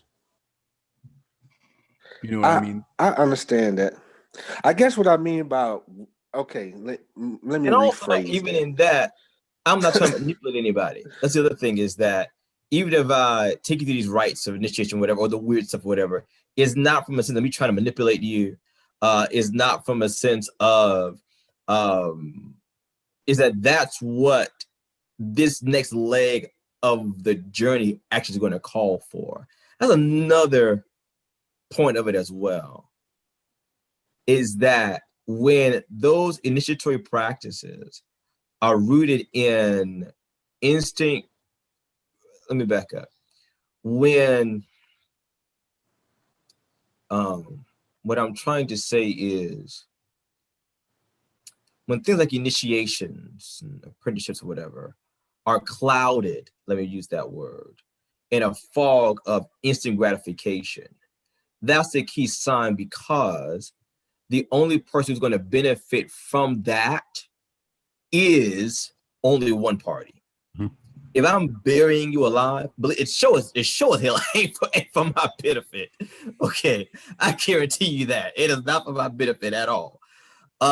It's what the spirits have called for. You're going to need that. That's going to be a signpost, a touchstone, a Rosetta Stone you can pull from as you're not into this next leg of your journey. I gotta say 2 points. On the one hand, back to the point that Drum Gods was making again and again and again and again. You know, that not only is not everyone for it, it's way too crowded. Everyone wants to walk the path. But he said, how do you choose who to initiate and who not to initiate? To tell you straight, I've initiated nobody into my spiritual house, because how I choose is when they say, I want to be your apprentice. I want to learn. Do you take apprentices? I say, I sure do. They say, what does it cost? I say, it's free. It's free. They said, oh, great. How do I do it? I said, just show up. They say, when? I said, whenever you want. And they show up the first time. They always do. And they said, great. So where do we start? And I said, go ahead and clean that up. I clean what up? That table that's full of all those roots. Just pick them up, smell them, get to know them. But some of those bags don't have labeled. I know. That's all right. I'll tell you what they are, but go ahead, get to know them. Nobody showed up a third time. One showed up a second time. They said, how'd you make that mess already? I'm doing the work. And when you say, I can't tell you about what AJ did, all my students, this happens. It's also the same exact way, because it's always the first lesson I teach. Because it's always the first thing I teach, because it's the most primary thing that I know. Something happened with AJ. Came over, working on bass. I said, hey, listen, let me just go ahead and dispel whatever assumptions, insinuations you may have from television or TV, or who you might think I am, or what you might think I do, or how you might think I do it. Let me give you the end at the beginning. Let me show you the secret to my power. Come on in this room, bring those baths in here, put them on the table. And I put my hands over them and I began to pray. This is the secret to my power. This right here. They want it to be a lot more complicated than that. It's like what happened with Naaman and the prophet Elisha. Won't you come say some great words over me? Won't you come wave your hand over me? No, go take a bath. You know, everybody is there when they see the candles lit. When you start talking about, let's go into 6 hours of Bible study. You mean a year? Of 6 hours of Bible study? You mean 6 hours a year? You don't mean 6 hours a week. You right? mean you mean it? You mean 6 every hours a week? month? You mean every week, 3 and 4 and 5 hours, just in Bible?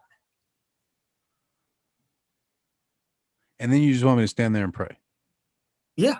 You don't need to draw any sigils or burn any gunpowder. There's no rooster blood. We're just standing there and praying. Mm-hmm. Mm-hmm. Yeah, that doesn't sound very powerful. That's why we say that it's not going to be very good for Netflix. And then, of course, what I always heard from the people who wanted it to look a lot more witchy was, I didn't expect it to be Bible study. I don't know what y'all expected. You wanted me to say, but, and let me, fuck it, I'm burning this bridge. Every single, you know who the fuck you are. I hope you're watching this. Every single one of you said, I didn't expect it to be Bible study. You want me to be there like these witches saying some bullshit rhyming poem? Fucking, oh, dark forces of the night, I call you forth without a fright to stand for me and do my fight. Fuck that. Come on. I'm so weak. Come on. And then it don't do nothing. It's not even good rap. It's not even good rap. But then Moses, when they're racked and tormented the night by demons, Then they find our DMs real fast. Hmm.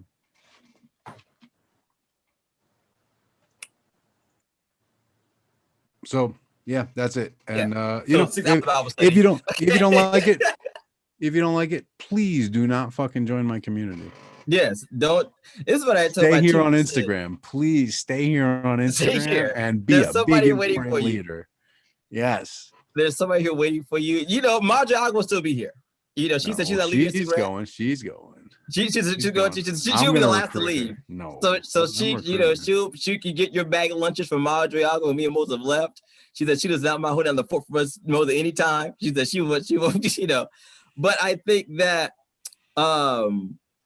yeah, I told my team, I said, I want to make sure this time it is explicitly clear, without any semblance of ambiguity, what House of Zion believes, what we're anchored in, what our foundations are. Yes, we believe in intercession. We believe in prayer. We cast out devils. We prophesy. We believe in miraculous healing of the sick. We wash feet. Your old crusted, nasty, ingrown toenail, cornrow feet, God knows. Yes, we wash them too. We do our candles, our sticks, our stones, our roots, our bones. But I don't want to make any misunderstanding, any misgivings. I mean, literally, our first official function is 21 days of intercession. Cedric says, I just want to clean it up when I say weird. It was getting to the point that it was going to jeopardize my moral and sexual morality. I had to separate myself from that situation just to clean it up what I meant by weird. You know, I got what you mean. Not occult weird, but morally weird. And look, I'm gonna say this, and it's a discussion I had today. Again, my brother was talking about Crowley and what do you think about this stuff? And I'll say, like, look, I believe in rites of passage. And Doc, you and I have talked about this before. I believe the formula for a successful rite of passage is terror, trauma, and transformation. In that context, I believe that it is the responsibility of those administering the rite of passage to provide the guide rails for that to happen safely, to experience that full process. Because when we don't do that for our young men, that's what makes them want to get into a fight at the convenience store. That's what makes them want to go out into the street and, riot and fight a cop and shoot people, because they are seeking terror, trauma, transformation, and no one's giving it to them. So they are going to go get it. My godson that we were approaching the subject of initiation with, have been studying with me. And I don't mean that I'm talking about have been studying with me in a consistent way for 3 years before it was even broached a conversation at all. And in fact, it took him about 3 years before he met Master Prophet. So because like you said, you've got to have framework, foundation, context. We've got to make sure that this is the door that you do need to walk through, because we've exhausted we know this is the door. And I also want to say there are, back to framework and context, right? I mean, especially in our practices, right? You look at some, when we talk about sexual impropriety, especially, you look at like Kimbanda houses and shit. I mean, look, when someone gets mounted by a Pombagira, they're going to be extremely, extremely sexual, depending on the Pombagira, right? Extremely sexual. That is the nature of those spirits. They're very hot, passionate spirits.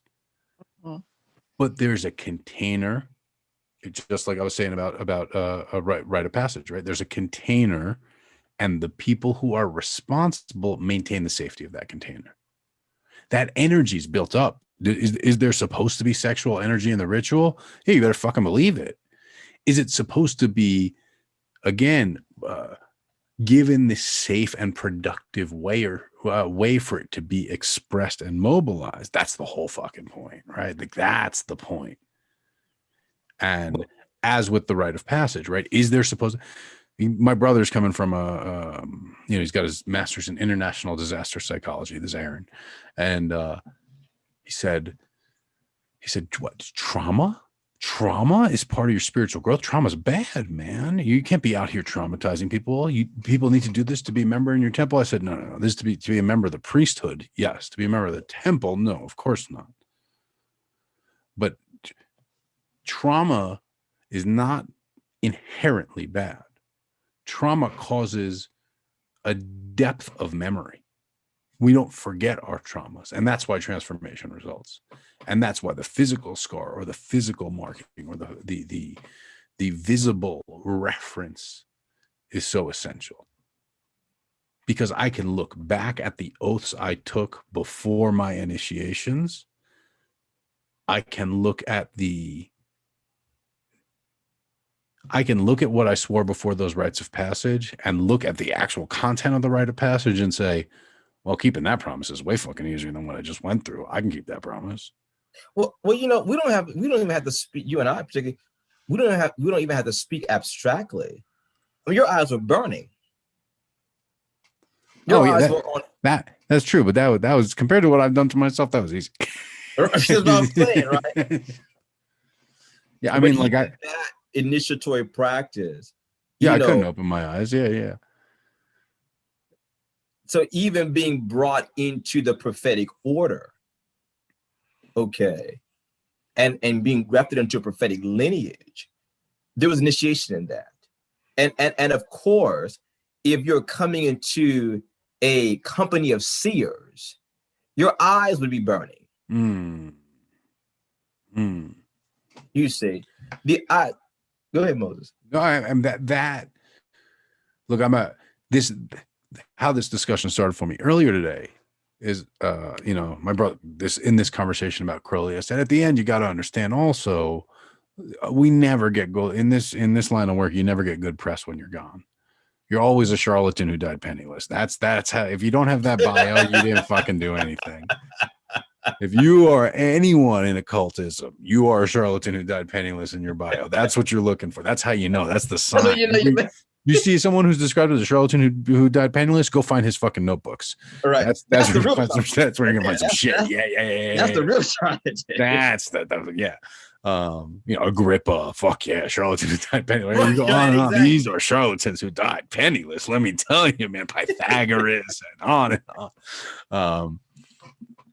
It's like you just don't get good press. They're going to call me some wild-eyed cult leader who told people to burn themselves and cut themselves and all this stuff. And like, do I believe in the mortification of the flesh? Absolutely, if it's part of your path.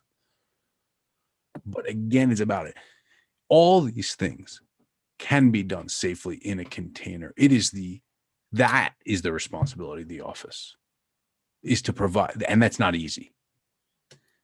The responsibility is not, I can fucking look at some cards and give people advice. That's easy. That's easy. Can you hold the space with that much energy in the room and let that energy build in that room and be driven to a purpose and keep all those people safe and let them go home at the end of the night and carry on with their lives without disrupting their fundamental material lives? You don't know how your mentor casts out demons. I would just the minute you said that, I thought about, I'm just saying,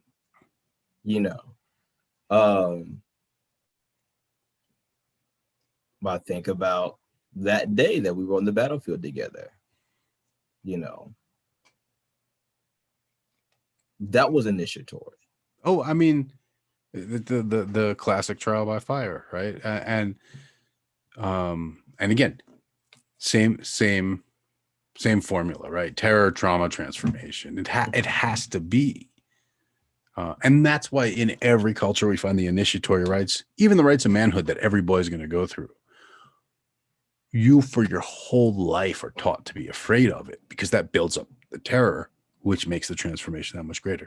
Now, why am I focusing on rites of manhood? Because women have it in childbirth. What do they go through? Terror, trauma, transformation. That's it. It's fucking, you have no idea what's going to happen. They have a Trust no menopause, they have an menstruation. Indeed. And at the moment There's some biologically innate initiations. Yeah. And we don't have it as much for men. And I personally believe that the lack of having these rites of passage is what leads to, first of all, on the one hand, man children, because no one has ushered you from childhood to manhood and told you time to put away those childish things and put you through an experience where you have been proven to the community and to yourself that you can handle adult things, that you are strong enough and resilient enough and whatever your trial may be, whatever your cultural needs may be, enough to put away childish things, that you don't need an adult to do that for you. I want to acknowledge, I see Lily showed up here and just wanted to ask, what inspired you to come to the conversation and further, what are you hearing in this? What would you like to I was actually just typing. I definitely got cut in all my initiations, but when I did the Apollo one, I thought I was gonna have I think I had a friend who showed me she had a little scar on a part of her body, so I kind of assumed I was gonna have a scar too, and I was like, where's my scar? But at the same time, I was, it's good that I didn't have scars, but yeah, it's definitely. I don't know. I think when you're going through it, you don't realize it's. I guess in hindsight, it was a little traumatic. Well, I mean, with all trauma, that's the way. Yeah. Right. Like when you're seeing, when you're talking about childhood trauma, whatever, in the moment, it never seems traumatic. In the moment, it's this weird, on the one hand, super intense, on the other hand, super far away experience. That's how you know it's going to be traumatic. That's what records as trauma, The disassociation. It's that intensity that causes disassociation. Exactly. Yeah. Well, I guess it's better because it's trauma you choose. You know what I mean? It's that's what it is. Yeah. Trauma's not bad. It's like a tattoo is trauma. You know what I mean? It can be beautiful if you choose it and it's intentional. It's done in a safe, controlled way. Then you can have a tattoo or a scarification or something like that. Or you can just get cut the fuck up by someone. It's not necessarily so good. I've done Cambo. I have a bunch of scars from Cambo. And that's then one another time great example. I try to do it myself. And the guy was like, "Oh, you have to do it a little deeper." And then when he wiped it, now I have these huge holes on my arm from it because it was too deep. And that's its own, right? And I mean, when you talk about it's one thing to dabble in psychedelics, for example, but that breakthrough trip, that real mushroom trip that everybody's looking for, I've had it. It is terrifying, it is traumatic, and it is transformative. Those are the three hallmarks of the right one, I wish mushrooms work for me. I have a big bag of mushrooms, and I can't even take them. Every time I do mushrooms, I get back pain, and I have no visions. I've done mushrooms with my mom, and she was tripping for 6 hours, and she's like, "I need this to stop already." And I'm like, "Yo, I don't see anything. This is crazy." This is what I was just talking to someone about mushrooms, and this is a major misconception of our culture that it's yeah, do whatever you want. It's no, we all have different allies. I think this is a great. This has proved to be a great number one inaugural podcast, and number two closing Sacred Circle from Instagram. Yeah, I definitely like Zoom better. It's definitely more interactive, right? Instagram is just me and Doc talking. No wonder people get bored. I think I'd probably be bored too. We sit there for 6 hours. I never thought about what that must look like on the other side of this. I wish I'd known this a couple of months ago. Well, let's do this. Let's do this because we got 35 minutes till Instagram cuts us off. So let's kick up the actual scripture part. I'm going to wait. I wanted to ask you something about scripture. Is there anything about reincarnation? So I saw that. So there's nothing in the Old Testament, or in the Bible period. No, we have it in the oral tradition. It's definitely passed down. The idea is definitely passed down. We have the idea of reincarnation, but it's not necessarily written. The formula is not given in the scripture. It's given in the Zohar, but it's not given in the Old Testament.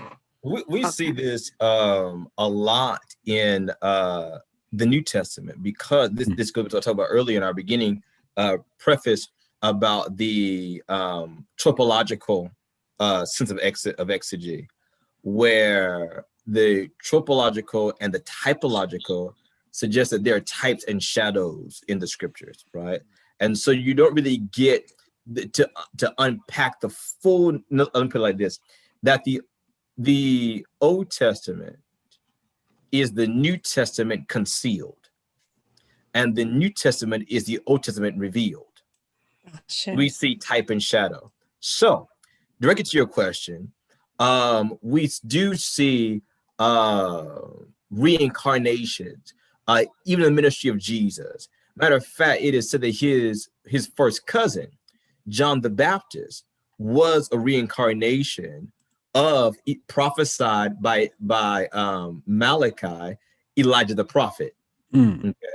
Also, in Matthew chapter 18 or 16 rather, Jesus asked his disciples, you guys have been up in the marketplace, you guys have been among the people, who are they saying that I am, that the Son of Man is? And they said, some are saying you're Jeremiah, some say that you are Elias, some say that you are Isaiah or one of the prophets.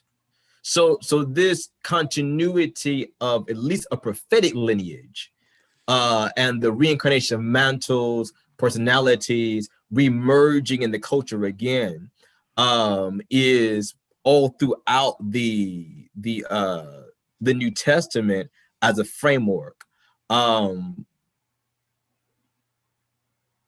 Well, I should say we do. What you say, Renee? Oh, go ahead, Moses. I'm sorry. We do find reference to it. We don't necessarily find laid out. This is how it works, right? Oh. It becomes clear that was a belief, but it's not clear exactly what the beliefs are. You know, like the teraphim and everything else that we're interested in. So right? this is what I would say just to that. We just skip over to the New Testament. What were you saying, Renee, while I pull this reference here for Lily? I've never heard it explained that way. It makes sense. You know, when they're questioning, well, who do men say you are? You know, basically, I am. Some say I am this. Some say I am. This person. I've never looked at it that way. From a reincarnation perspective, but that makes a lot of sense. Isn't it funny? Isn't it funny how when it's like that line never made sense to me. That line never made sense to me until you look at it the esoteric way, and you're like, oh, it actually makes perfect sense. That's the only way it all makes perfect sense. If we just look at Luke, and I want to go to Luke here because those of you who may be biblical scholars know that Luke was the doctor of the apostles. He writes kind of the more scientific way, a lot more exhaustive, a lot more comprehensive in his writing. If we look at Luke chapter 1,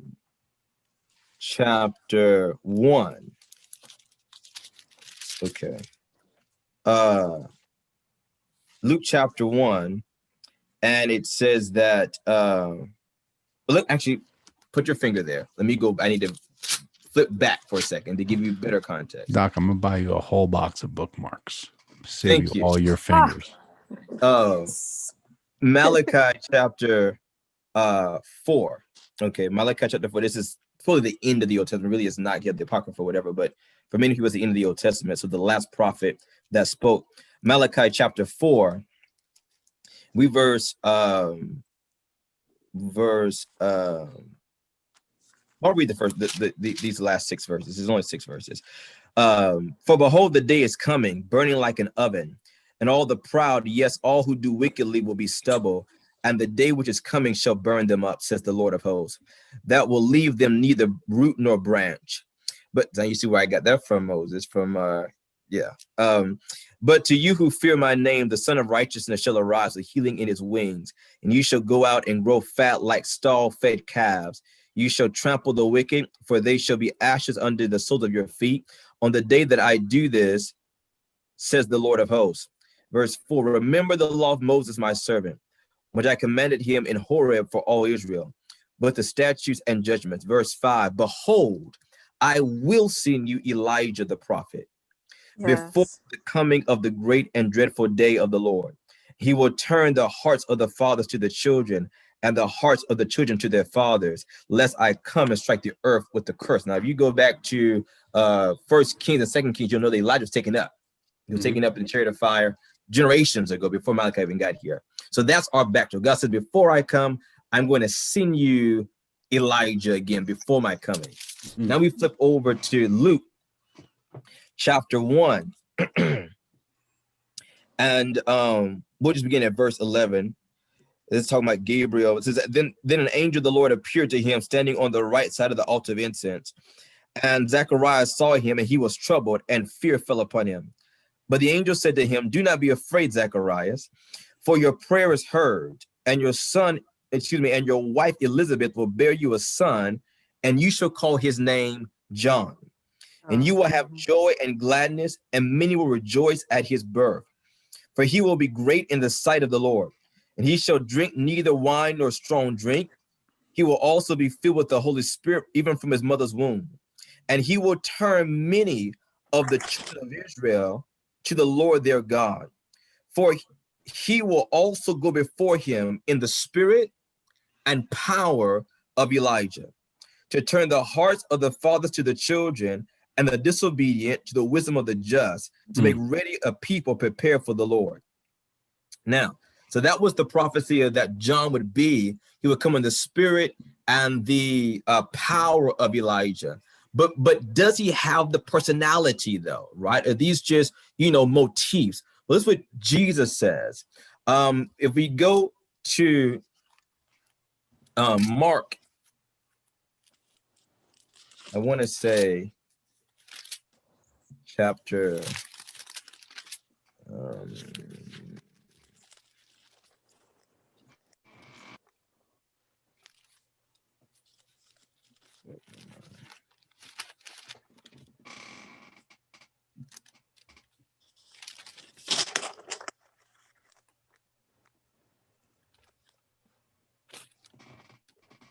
Is it one?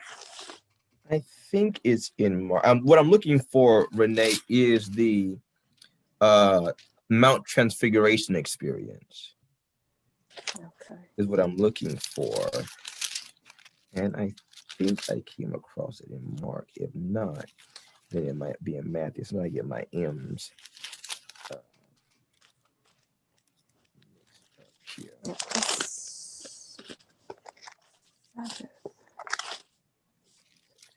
But what I'm getting at while I'm pulling through here is that Jesus is going to confirm undoubtedly who John really is, because at that point the apostles have heard rumors. He's supposed to be spirit and power of Elijah. Is that true? Is it not true? And Jesus confirms. And this is exactly why John dies the way that he dies. Remember, John dies being beheaded. All right. Now, if you go back to somebody already got it. If you go back to the story of Elijah, remember in John's day, he was beheaded by Herodias. Yes. Right. What was that? That was Jezebel's revenge. Remember, she vowed to kill Elijah. She couldn't get him in his first life. He was taken up. But when he returned again, she got him. She made sure quickly. She wanted his head on a silver platter. On a silver platter for her birthday. For her birthday at that, right? As a birthday gift. So or as a tear-off. Oh, as a teraphim, right now that we know, right? Okay. And what was her beef with Elijah? Well, hold on one second here. Just past that too. You know, the first place I did Bible study was Juvie. They don't teach it as cool in Juvie, that's for sure. Oh my God, I had a pastor in Juvie that she taught us how to pray tongues. She would take us out of there like once a month. She would take us to walk around a lake. But yeah, that's why when I first started seeing you guys do Bible study, I'm like, oh my God, I haven't done Bible study since since I was in juvie. That is Mark chapter The 9. 6. Mark Well, yeah, that's chapter 6. Let me look at Mark 9. Okay. Okay. And this we can even pull up because now we start seeing, right. So Mark 6, he's beheaded, right? So in Mark 9 is after he was beheaded. Now notice this. This goes into our talk about mediumship Oh, versus the transfigured necromancy. on the mount. That, yeah, chapter 9. Right. It's right there. Jesus did Because Aladdin. he shows up on the mountain to talk to him about death, but Elijah, number one. He comes off this mountain. I'm looking here, Mark chapter 9. And let's just go to verse 2. Now, after 6 days, Jesus took, again, remember, John's already been beheaded by this time. His first cousin already been beheaded by this time. Now, after 6 days, Jesus took Peter, James, and John and led them up on a high mountain apart by themselves, and he was transfigured, changed before them. His clothes became shining, exceedingly white like snow, such as no launderer on earth can whiten. He had a level of bleach that, you just can't find on earth. And Elijah appeared to them with Moses, and they were talking with Jesus. Then Peter answered and said to Jesus, Rabbi, it is good for us to be here. Let us make 3 tabernacles, one for you, one for Moses, and one for Elijah. Because he did not know what to say, for they were greatly afraid. And a cloud came and overshadowed them, and a voice came out of the cloud saying, this is my beloved son, hear him. And then we can get all to that why it says this, because they didn't want Peter, James, and John to be distracted from the Messiah, because they saw, here's Moses who was buried by God here. Here's Elijah who's taking a chariot of fire here. Why were they meeting with him? Because the Messiah represented Moses and Elijah. Elijah represented the law, Moses represented the law, and Elijah represented the prophets. So the Messiah was the fulfillment of all the law had demanded and all the prophets had promised. So his way said, hear him. I think that goes full circle back to where we started with the Manly P. Hall lecture. God's will, God's law, and the Messiah coming as the intercessor between those. Yes, of those two. Suddenly, when they had looked around, they saw no one anymore, but only Jesus with themselves. Now, when they came down from the mountain, he commanded them, this is interesting, he commanded them that they should tell no one of the things they had seen till the Son of Man had risen from the dead. So they kept his word to themselves, questioning what the rising from the dead meant. What do you mean, until you rise from the dead? What are you talking about? Verse 11, and they asked him, saying, why do the scribes say that Elijah must come first? Then he answered and told them, indeed, Elijah is coming first and restores all things, and how it is written concerning the Son of Man, that he must suffer many things and be treated with contempt. But I say to you that Elijah has also come, and they did to him whatever they wished, as it is written of him. And this he's referring to John. I think Matthew said a little bit more explicitly. Let me just run there. But he's speaking of that Elijah that came was John. Matthew 17. I think yes. Let's go to Matthew 17. This puts it more explicitly. Matthew chapter 17, because Matthew, Mark, and Luke are what we call synoptic gospels, meaning that they all kind of are speaking at the same events. Matthew chapter 17, verse 12 and 13. But I say to you that Elijah has come already, and they did not know him, but did to him whatever they wished. Likewise, the Son of Man is also about to suffer at their hands. And verse 13 is the ticker. Then the disciples understood that he spoke to them of John the Baptist. Yes. That's as explicit as you can get. You can't get any more explicit than that. So there is a reincarnation tradition, certainly alluded to in the rabbis and the Old Testament, and certainly explicitly stated in the New Testament. So with that said, where are we at here? We got about 19 minutes until Instagram Awesome, cuts thank us you. off. You're welcome. What do you want to say about that, Renee? I'm sitting here speechless, like, why did I fall asleep on the second pew? Oh, it just, yeah, I'm just keeping it real. It just makes it's like a 180. Mm. It makes a lot of sense. Which is interesting because that was what chapter we were in. That was Matthew 17, right? Yeah, 17. I just 12, remember 13. something. Just layering more layers on this. You flip over just before that happens in chapter 16. Again, that glimpse of reincarnation shows up again, and Matthew chapter 16 verse 13. So we're a chapter before. All right. When Jesus came into the region of Caesarea Philippi, he asked his disciples, saying, Who do people say that I am? Say that I, the Son of Man, am. So they said, remember, by this time John is already dead. Yes. They said John the Baptist. So they said, some say you are John the Baptist. Some say you are Elijah. Some say you are Jeremiah or one of the prophets. So he says, you think I'm John the Baptist? You think I'm Elijah? That's why the next day he said, listen, no, John the Baptist was Elijah.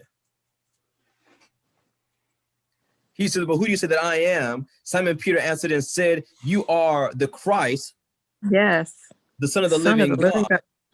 Jesus answered and said unto him, blessed are you, Simon Bar-Jonah, for flesh That's why he gave him blood has not revealed this unto you. But by the way, let me just back up here and just look at this from the Greek. If you look at verse 16, so Simon Peter answered.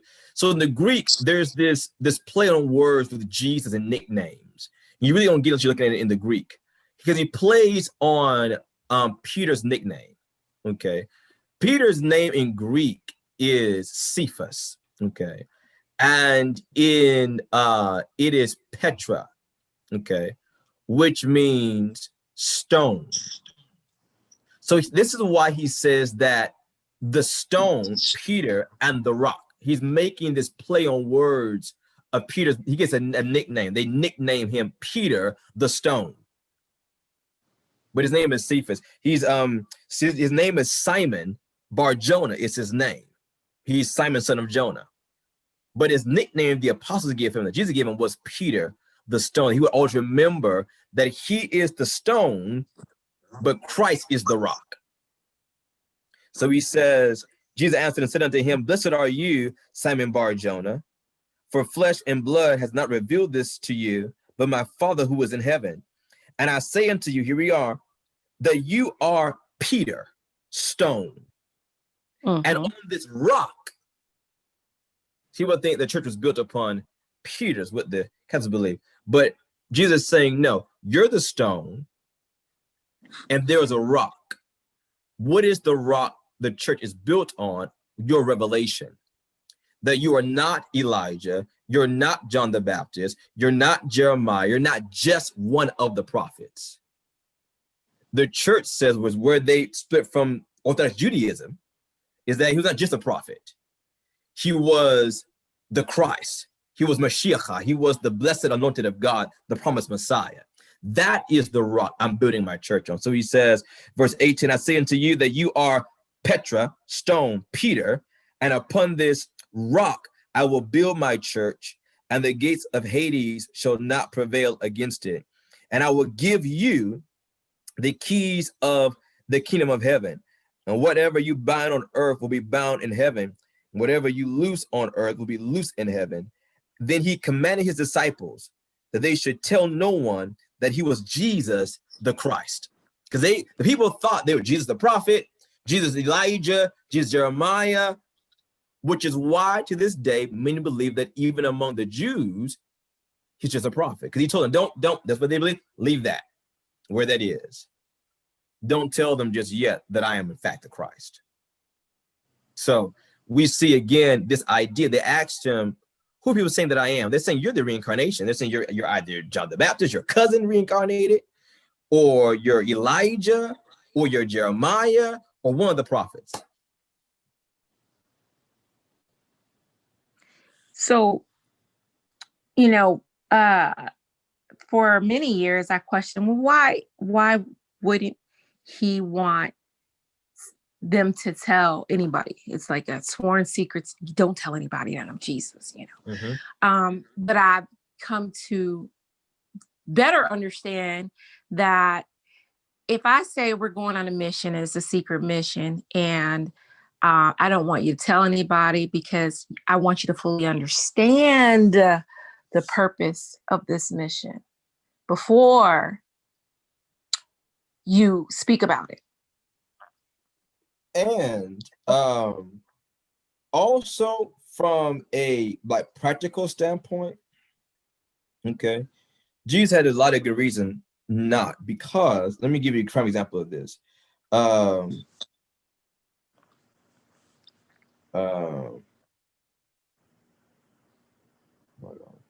sorry, my Johnson is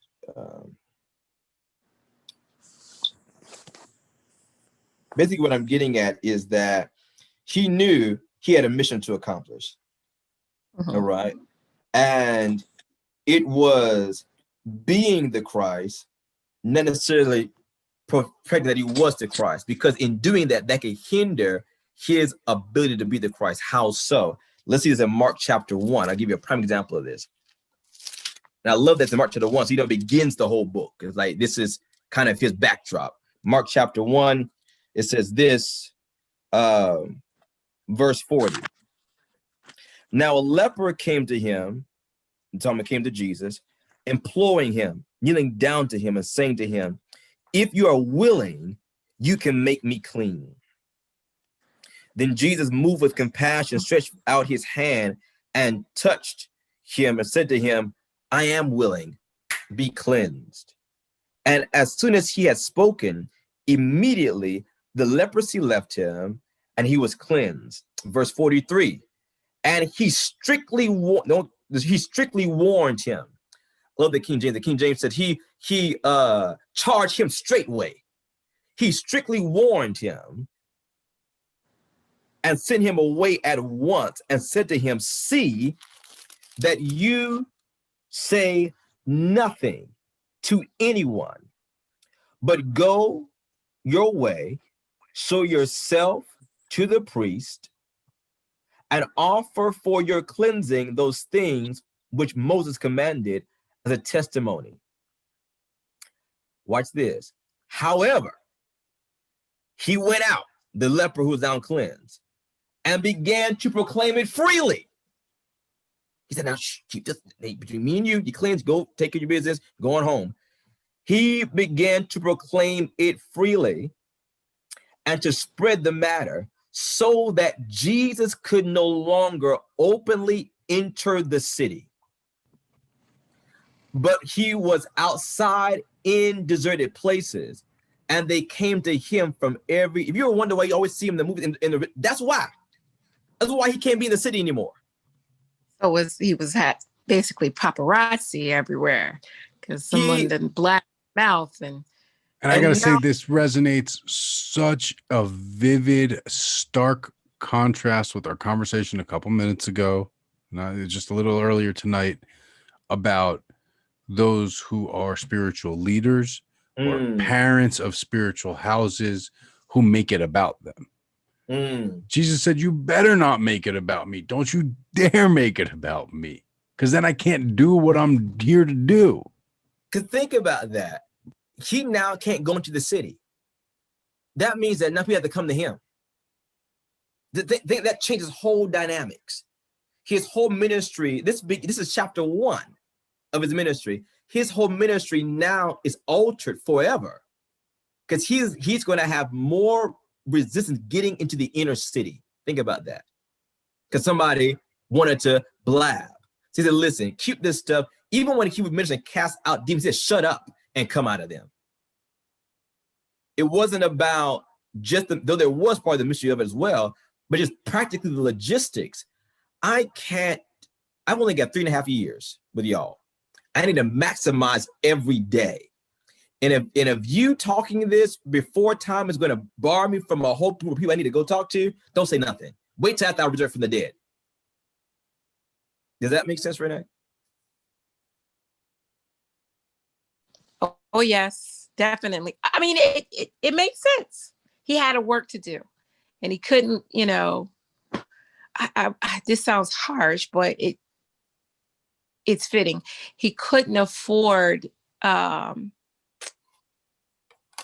for throngs of people to be coming at him before he's even able to start his work. Mm-hmm. So I mean, I'll put it on a much lower level metaphor. What do we say all the time, Doc? Man, I got shit to do. I can't be in the DMs all day. Exactly. facts. And, Moses and does mind not. you, he doesn't get disciples and apostles of chapter 3 of Mark. So he it's just him right now. Right. He's rolling solo, and everyone's like, "Oh Jesus, I know you're busy. I know you got. Oh Jesus." Yeah. So So I gotta say we're about wrapped up on Instagram for this yellow duck key. For those of you who don't know what that is. Princess Anderson. I'm about to tear it down, Doc. We about to shut it down. Okay. We're gonna take an intermission. Okay. We're gonna come back. And we're gonna get in chapter 33. We are gonna get in chapter 33. I'm gonna tell everyone your orders are gonna be delayed at least another couple days because of this, because I was supposed to have done two sets of workings by now. But that's all right. Priorities. I refuse. Priorities. It is my choice to be here and do this first. And anyone who has an issue with that, I'm happy to issue you a refund for whatever trinket you're waiting on. That's exactly why we're going to the community model. That's exactly why we're going to the community model. That right there is precisely why we're leaving IG, why we're going to the community model right there. On that note, we're going to end this stream. We'll kick it back up in a little bit. Everyone who's tuned in, thank you very much. Keep tuning in. We'll be back in about 15 minutes. From Instagram or for Zoom? Well, that's on Instagram. I'm just going to turn the mic and the camera off on Zoom while I take a break. Now, I want to try this other platform. So if y'all don't mind us killing the Zoom and just watching on IG and Facebook, that would help me test this platform. So Hang on one second. Well, no, we got a big old party in Zoom. There's 8. I'm not going to kick out 8 people. I can't do it. Lily, answer my question before Moses. Yeah, I was just typing to you. I have a group I go drink with upstate, and then I also have another guy. I live in New York, and I have another guy in Long Island. You are upstate. Wait a minute. No, I live in Long Island. But upstate New York to drink. Yeah. Upstate. Where in upstate? Accord. Doc, they're dealing drugs on my Zoom channel.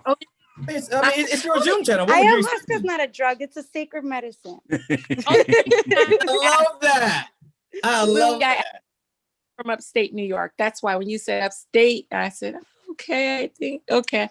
So yeah, okay. You have IG? I do, and my name is Hot Chocolate. Send me a message. Tu brujita colombiana, and I'll send you the info. I think they have like a Facebook group. Well, you follow Moses, I'll find you, right? Yeah. Okay. All right. Cool. Thank you. You want to put your handle in the chat so you can just copy and paste? Yeah, just type here. I'll type it out publicly. Chat. And what were you going to say, Renee? Here's something you want to do. Oh no, I have so much energy. I don't even know where it's coming from. It's 2:55 a.m. Isn't it amazing? Well, yeah, you've been hanging on Conjurers this long, so after a while, it rubs off. It definitely rubs off. I feel like I could never sleep on like full moons and new moons and stuff. Doc, I can never sleep anyway. Doc, I'm about to hit you with a DM in the chat here. Okay. Go ahead and click that link. Okay. Go ahead and click that link. And then if I do this, let's see. Camera. Change my camera. Not to be cam, but this cam.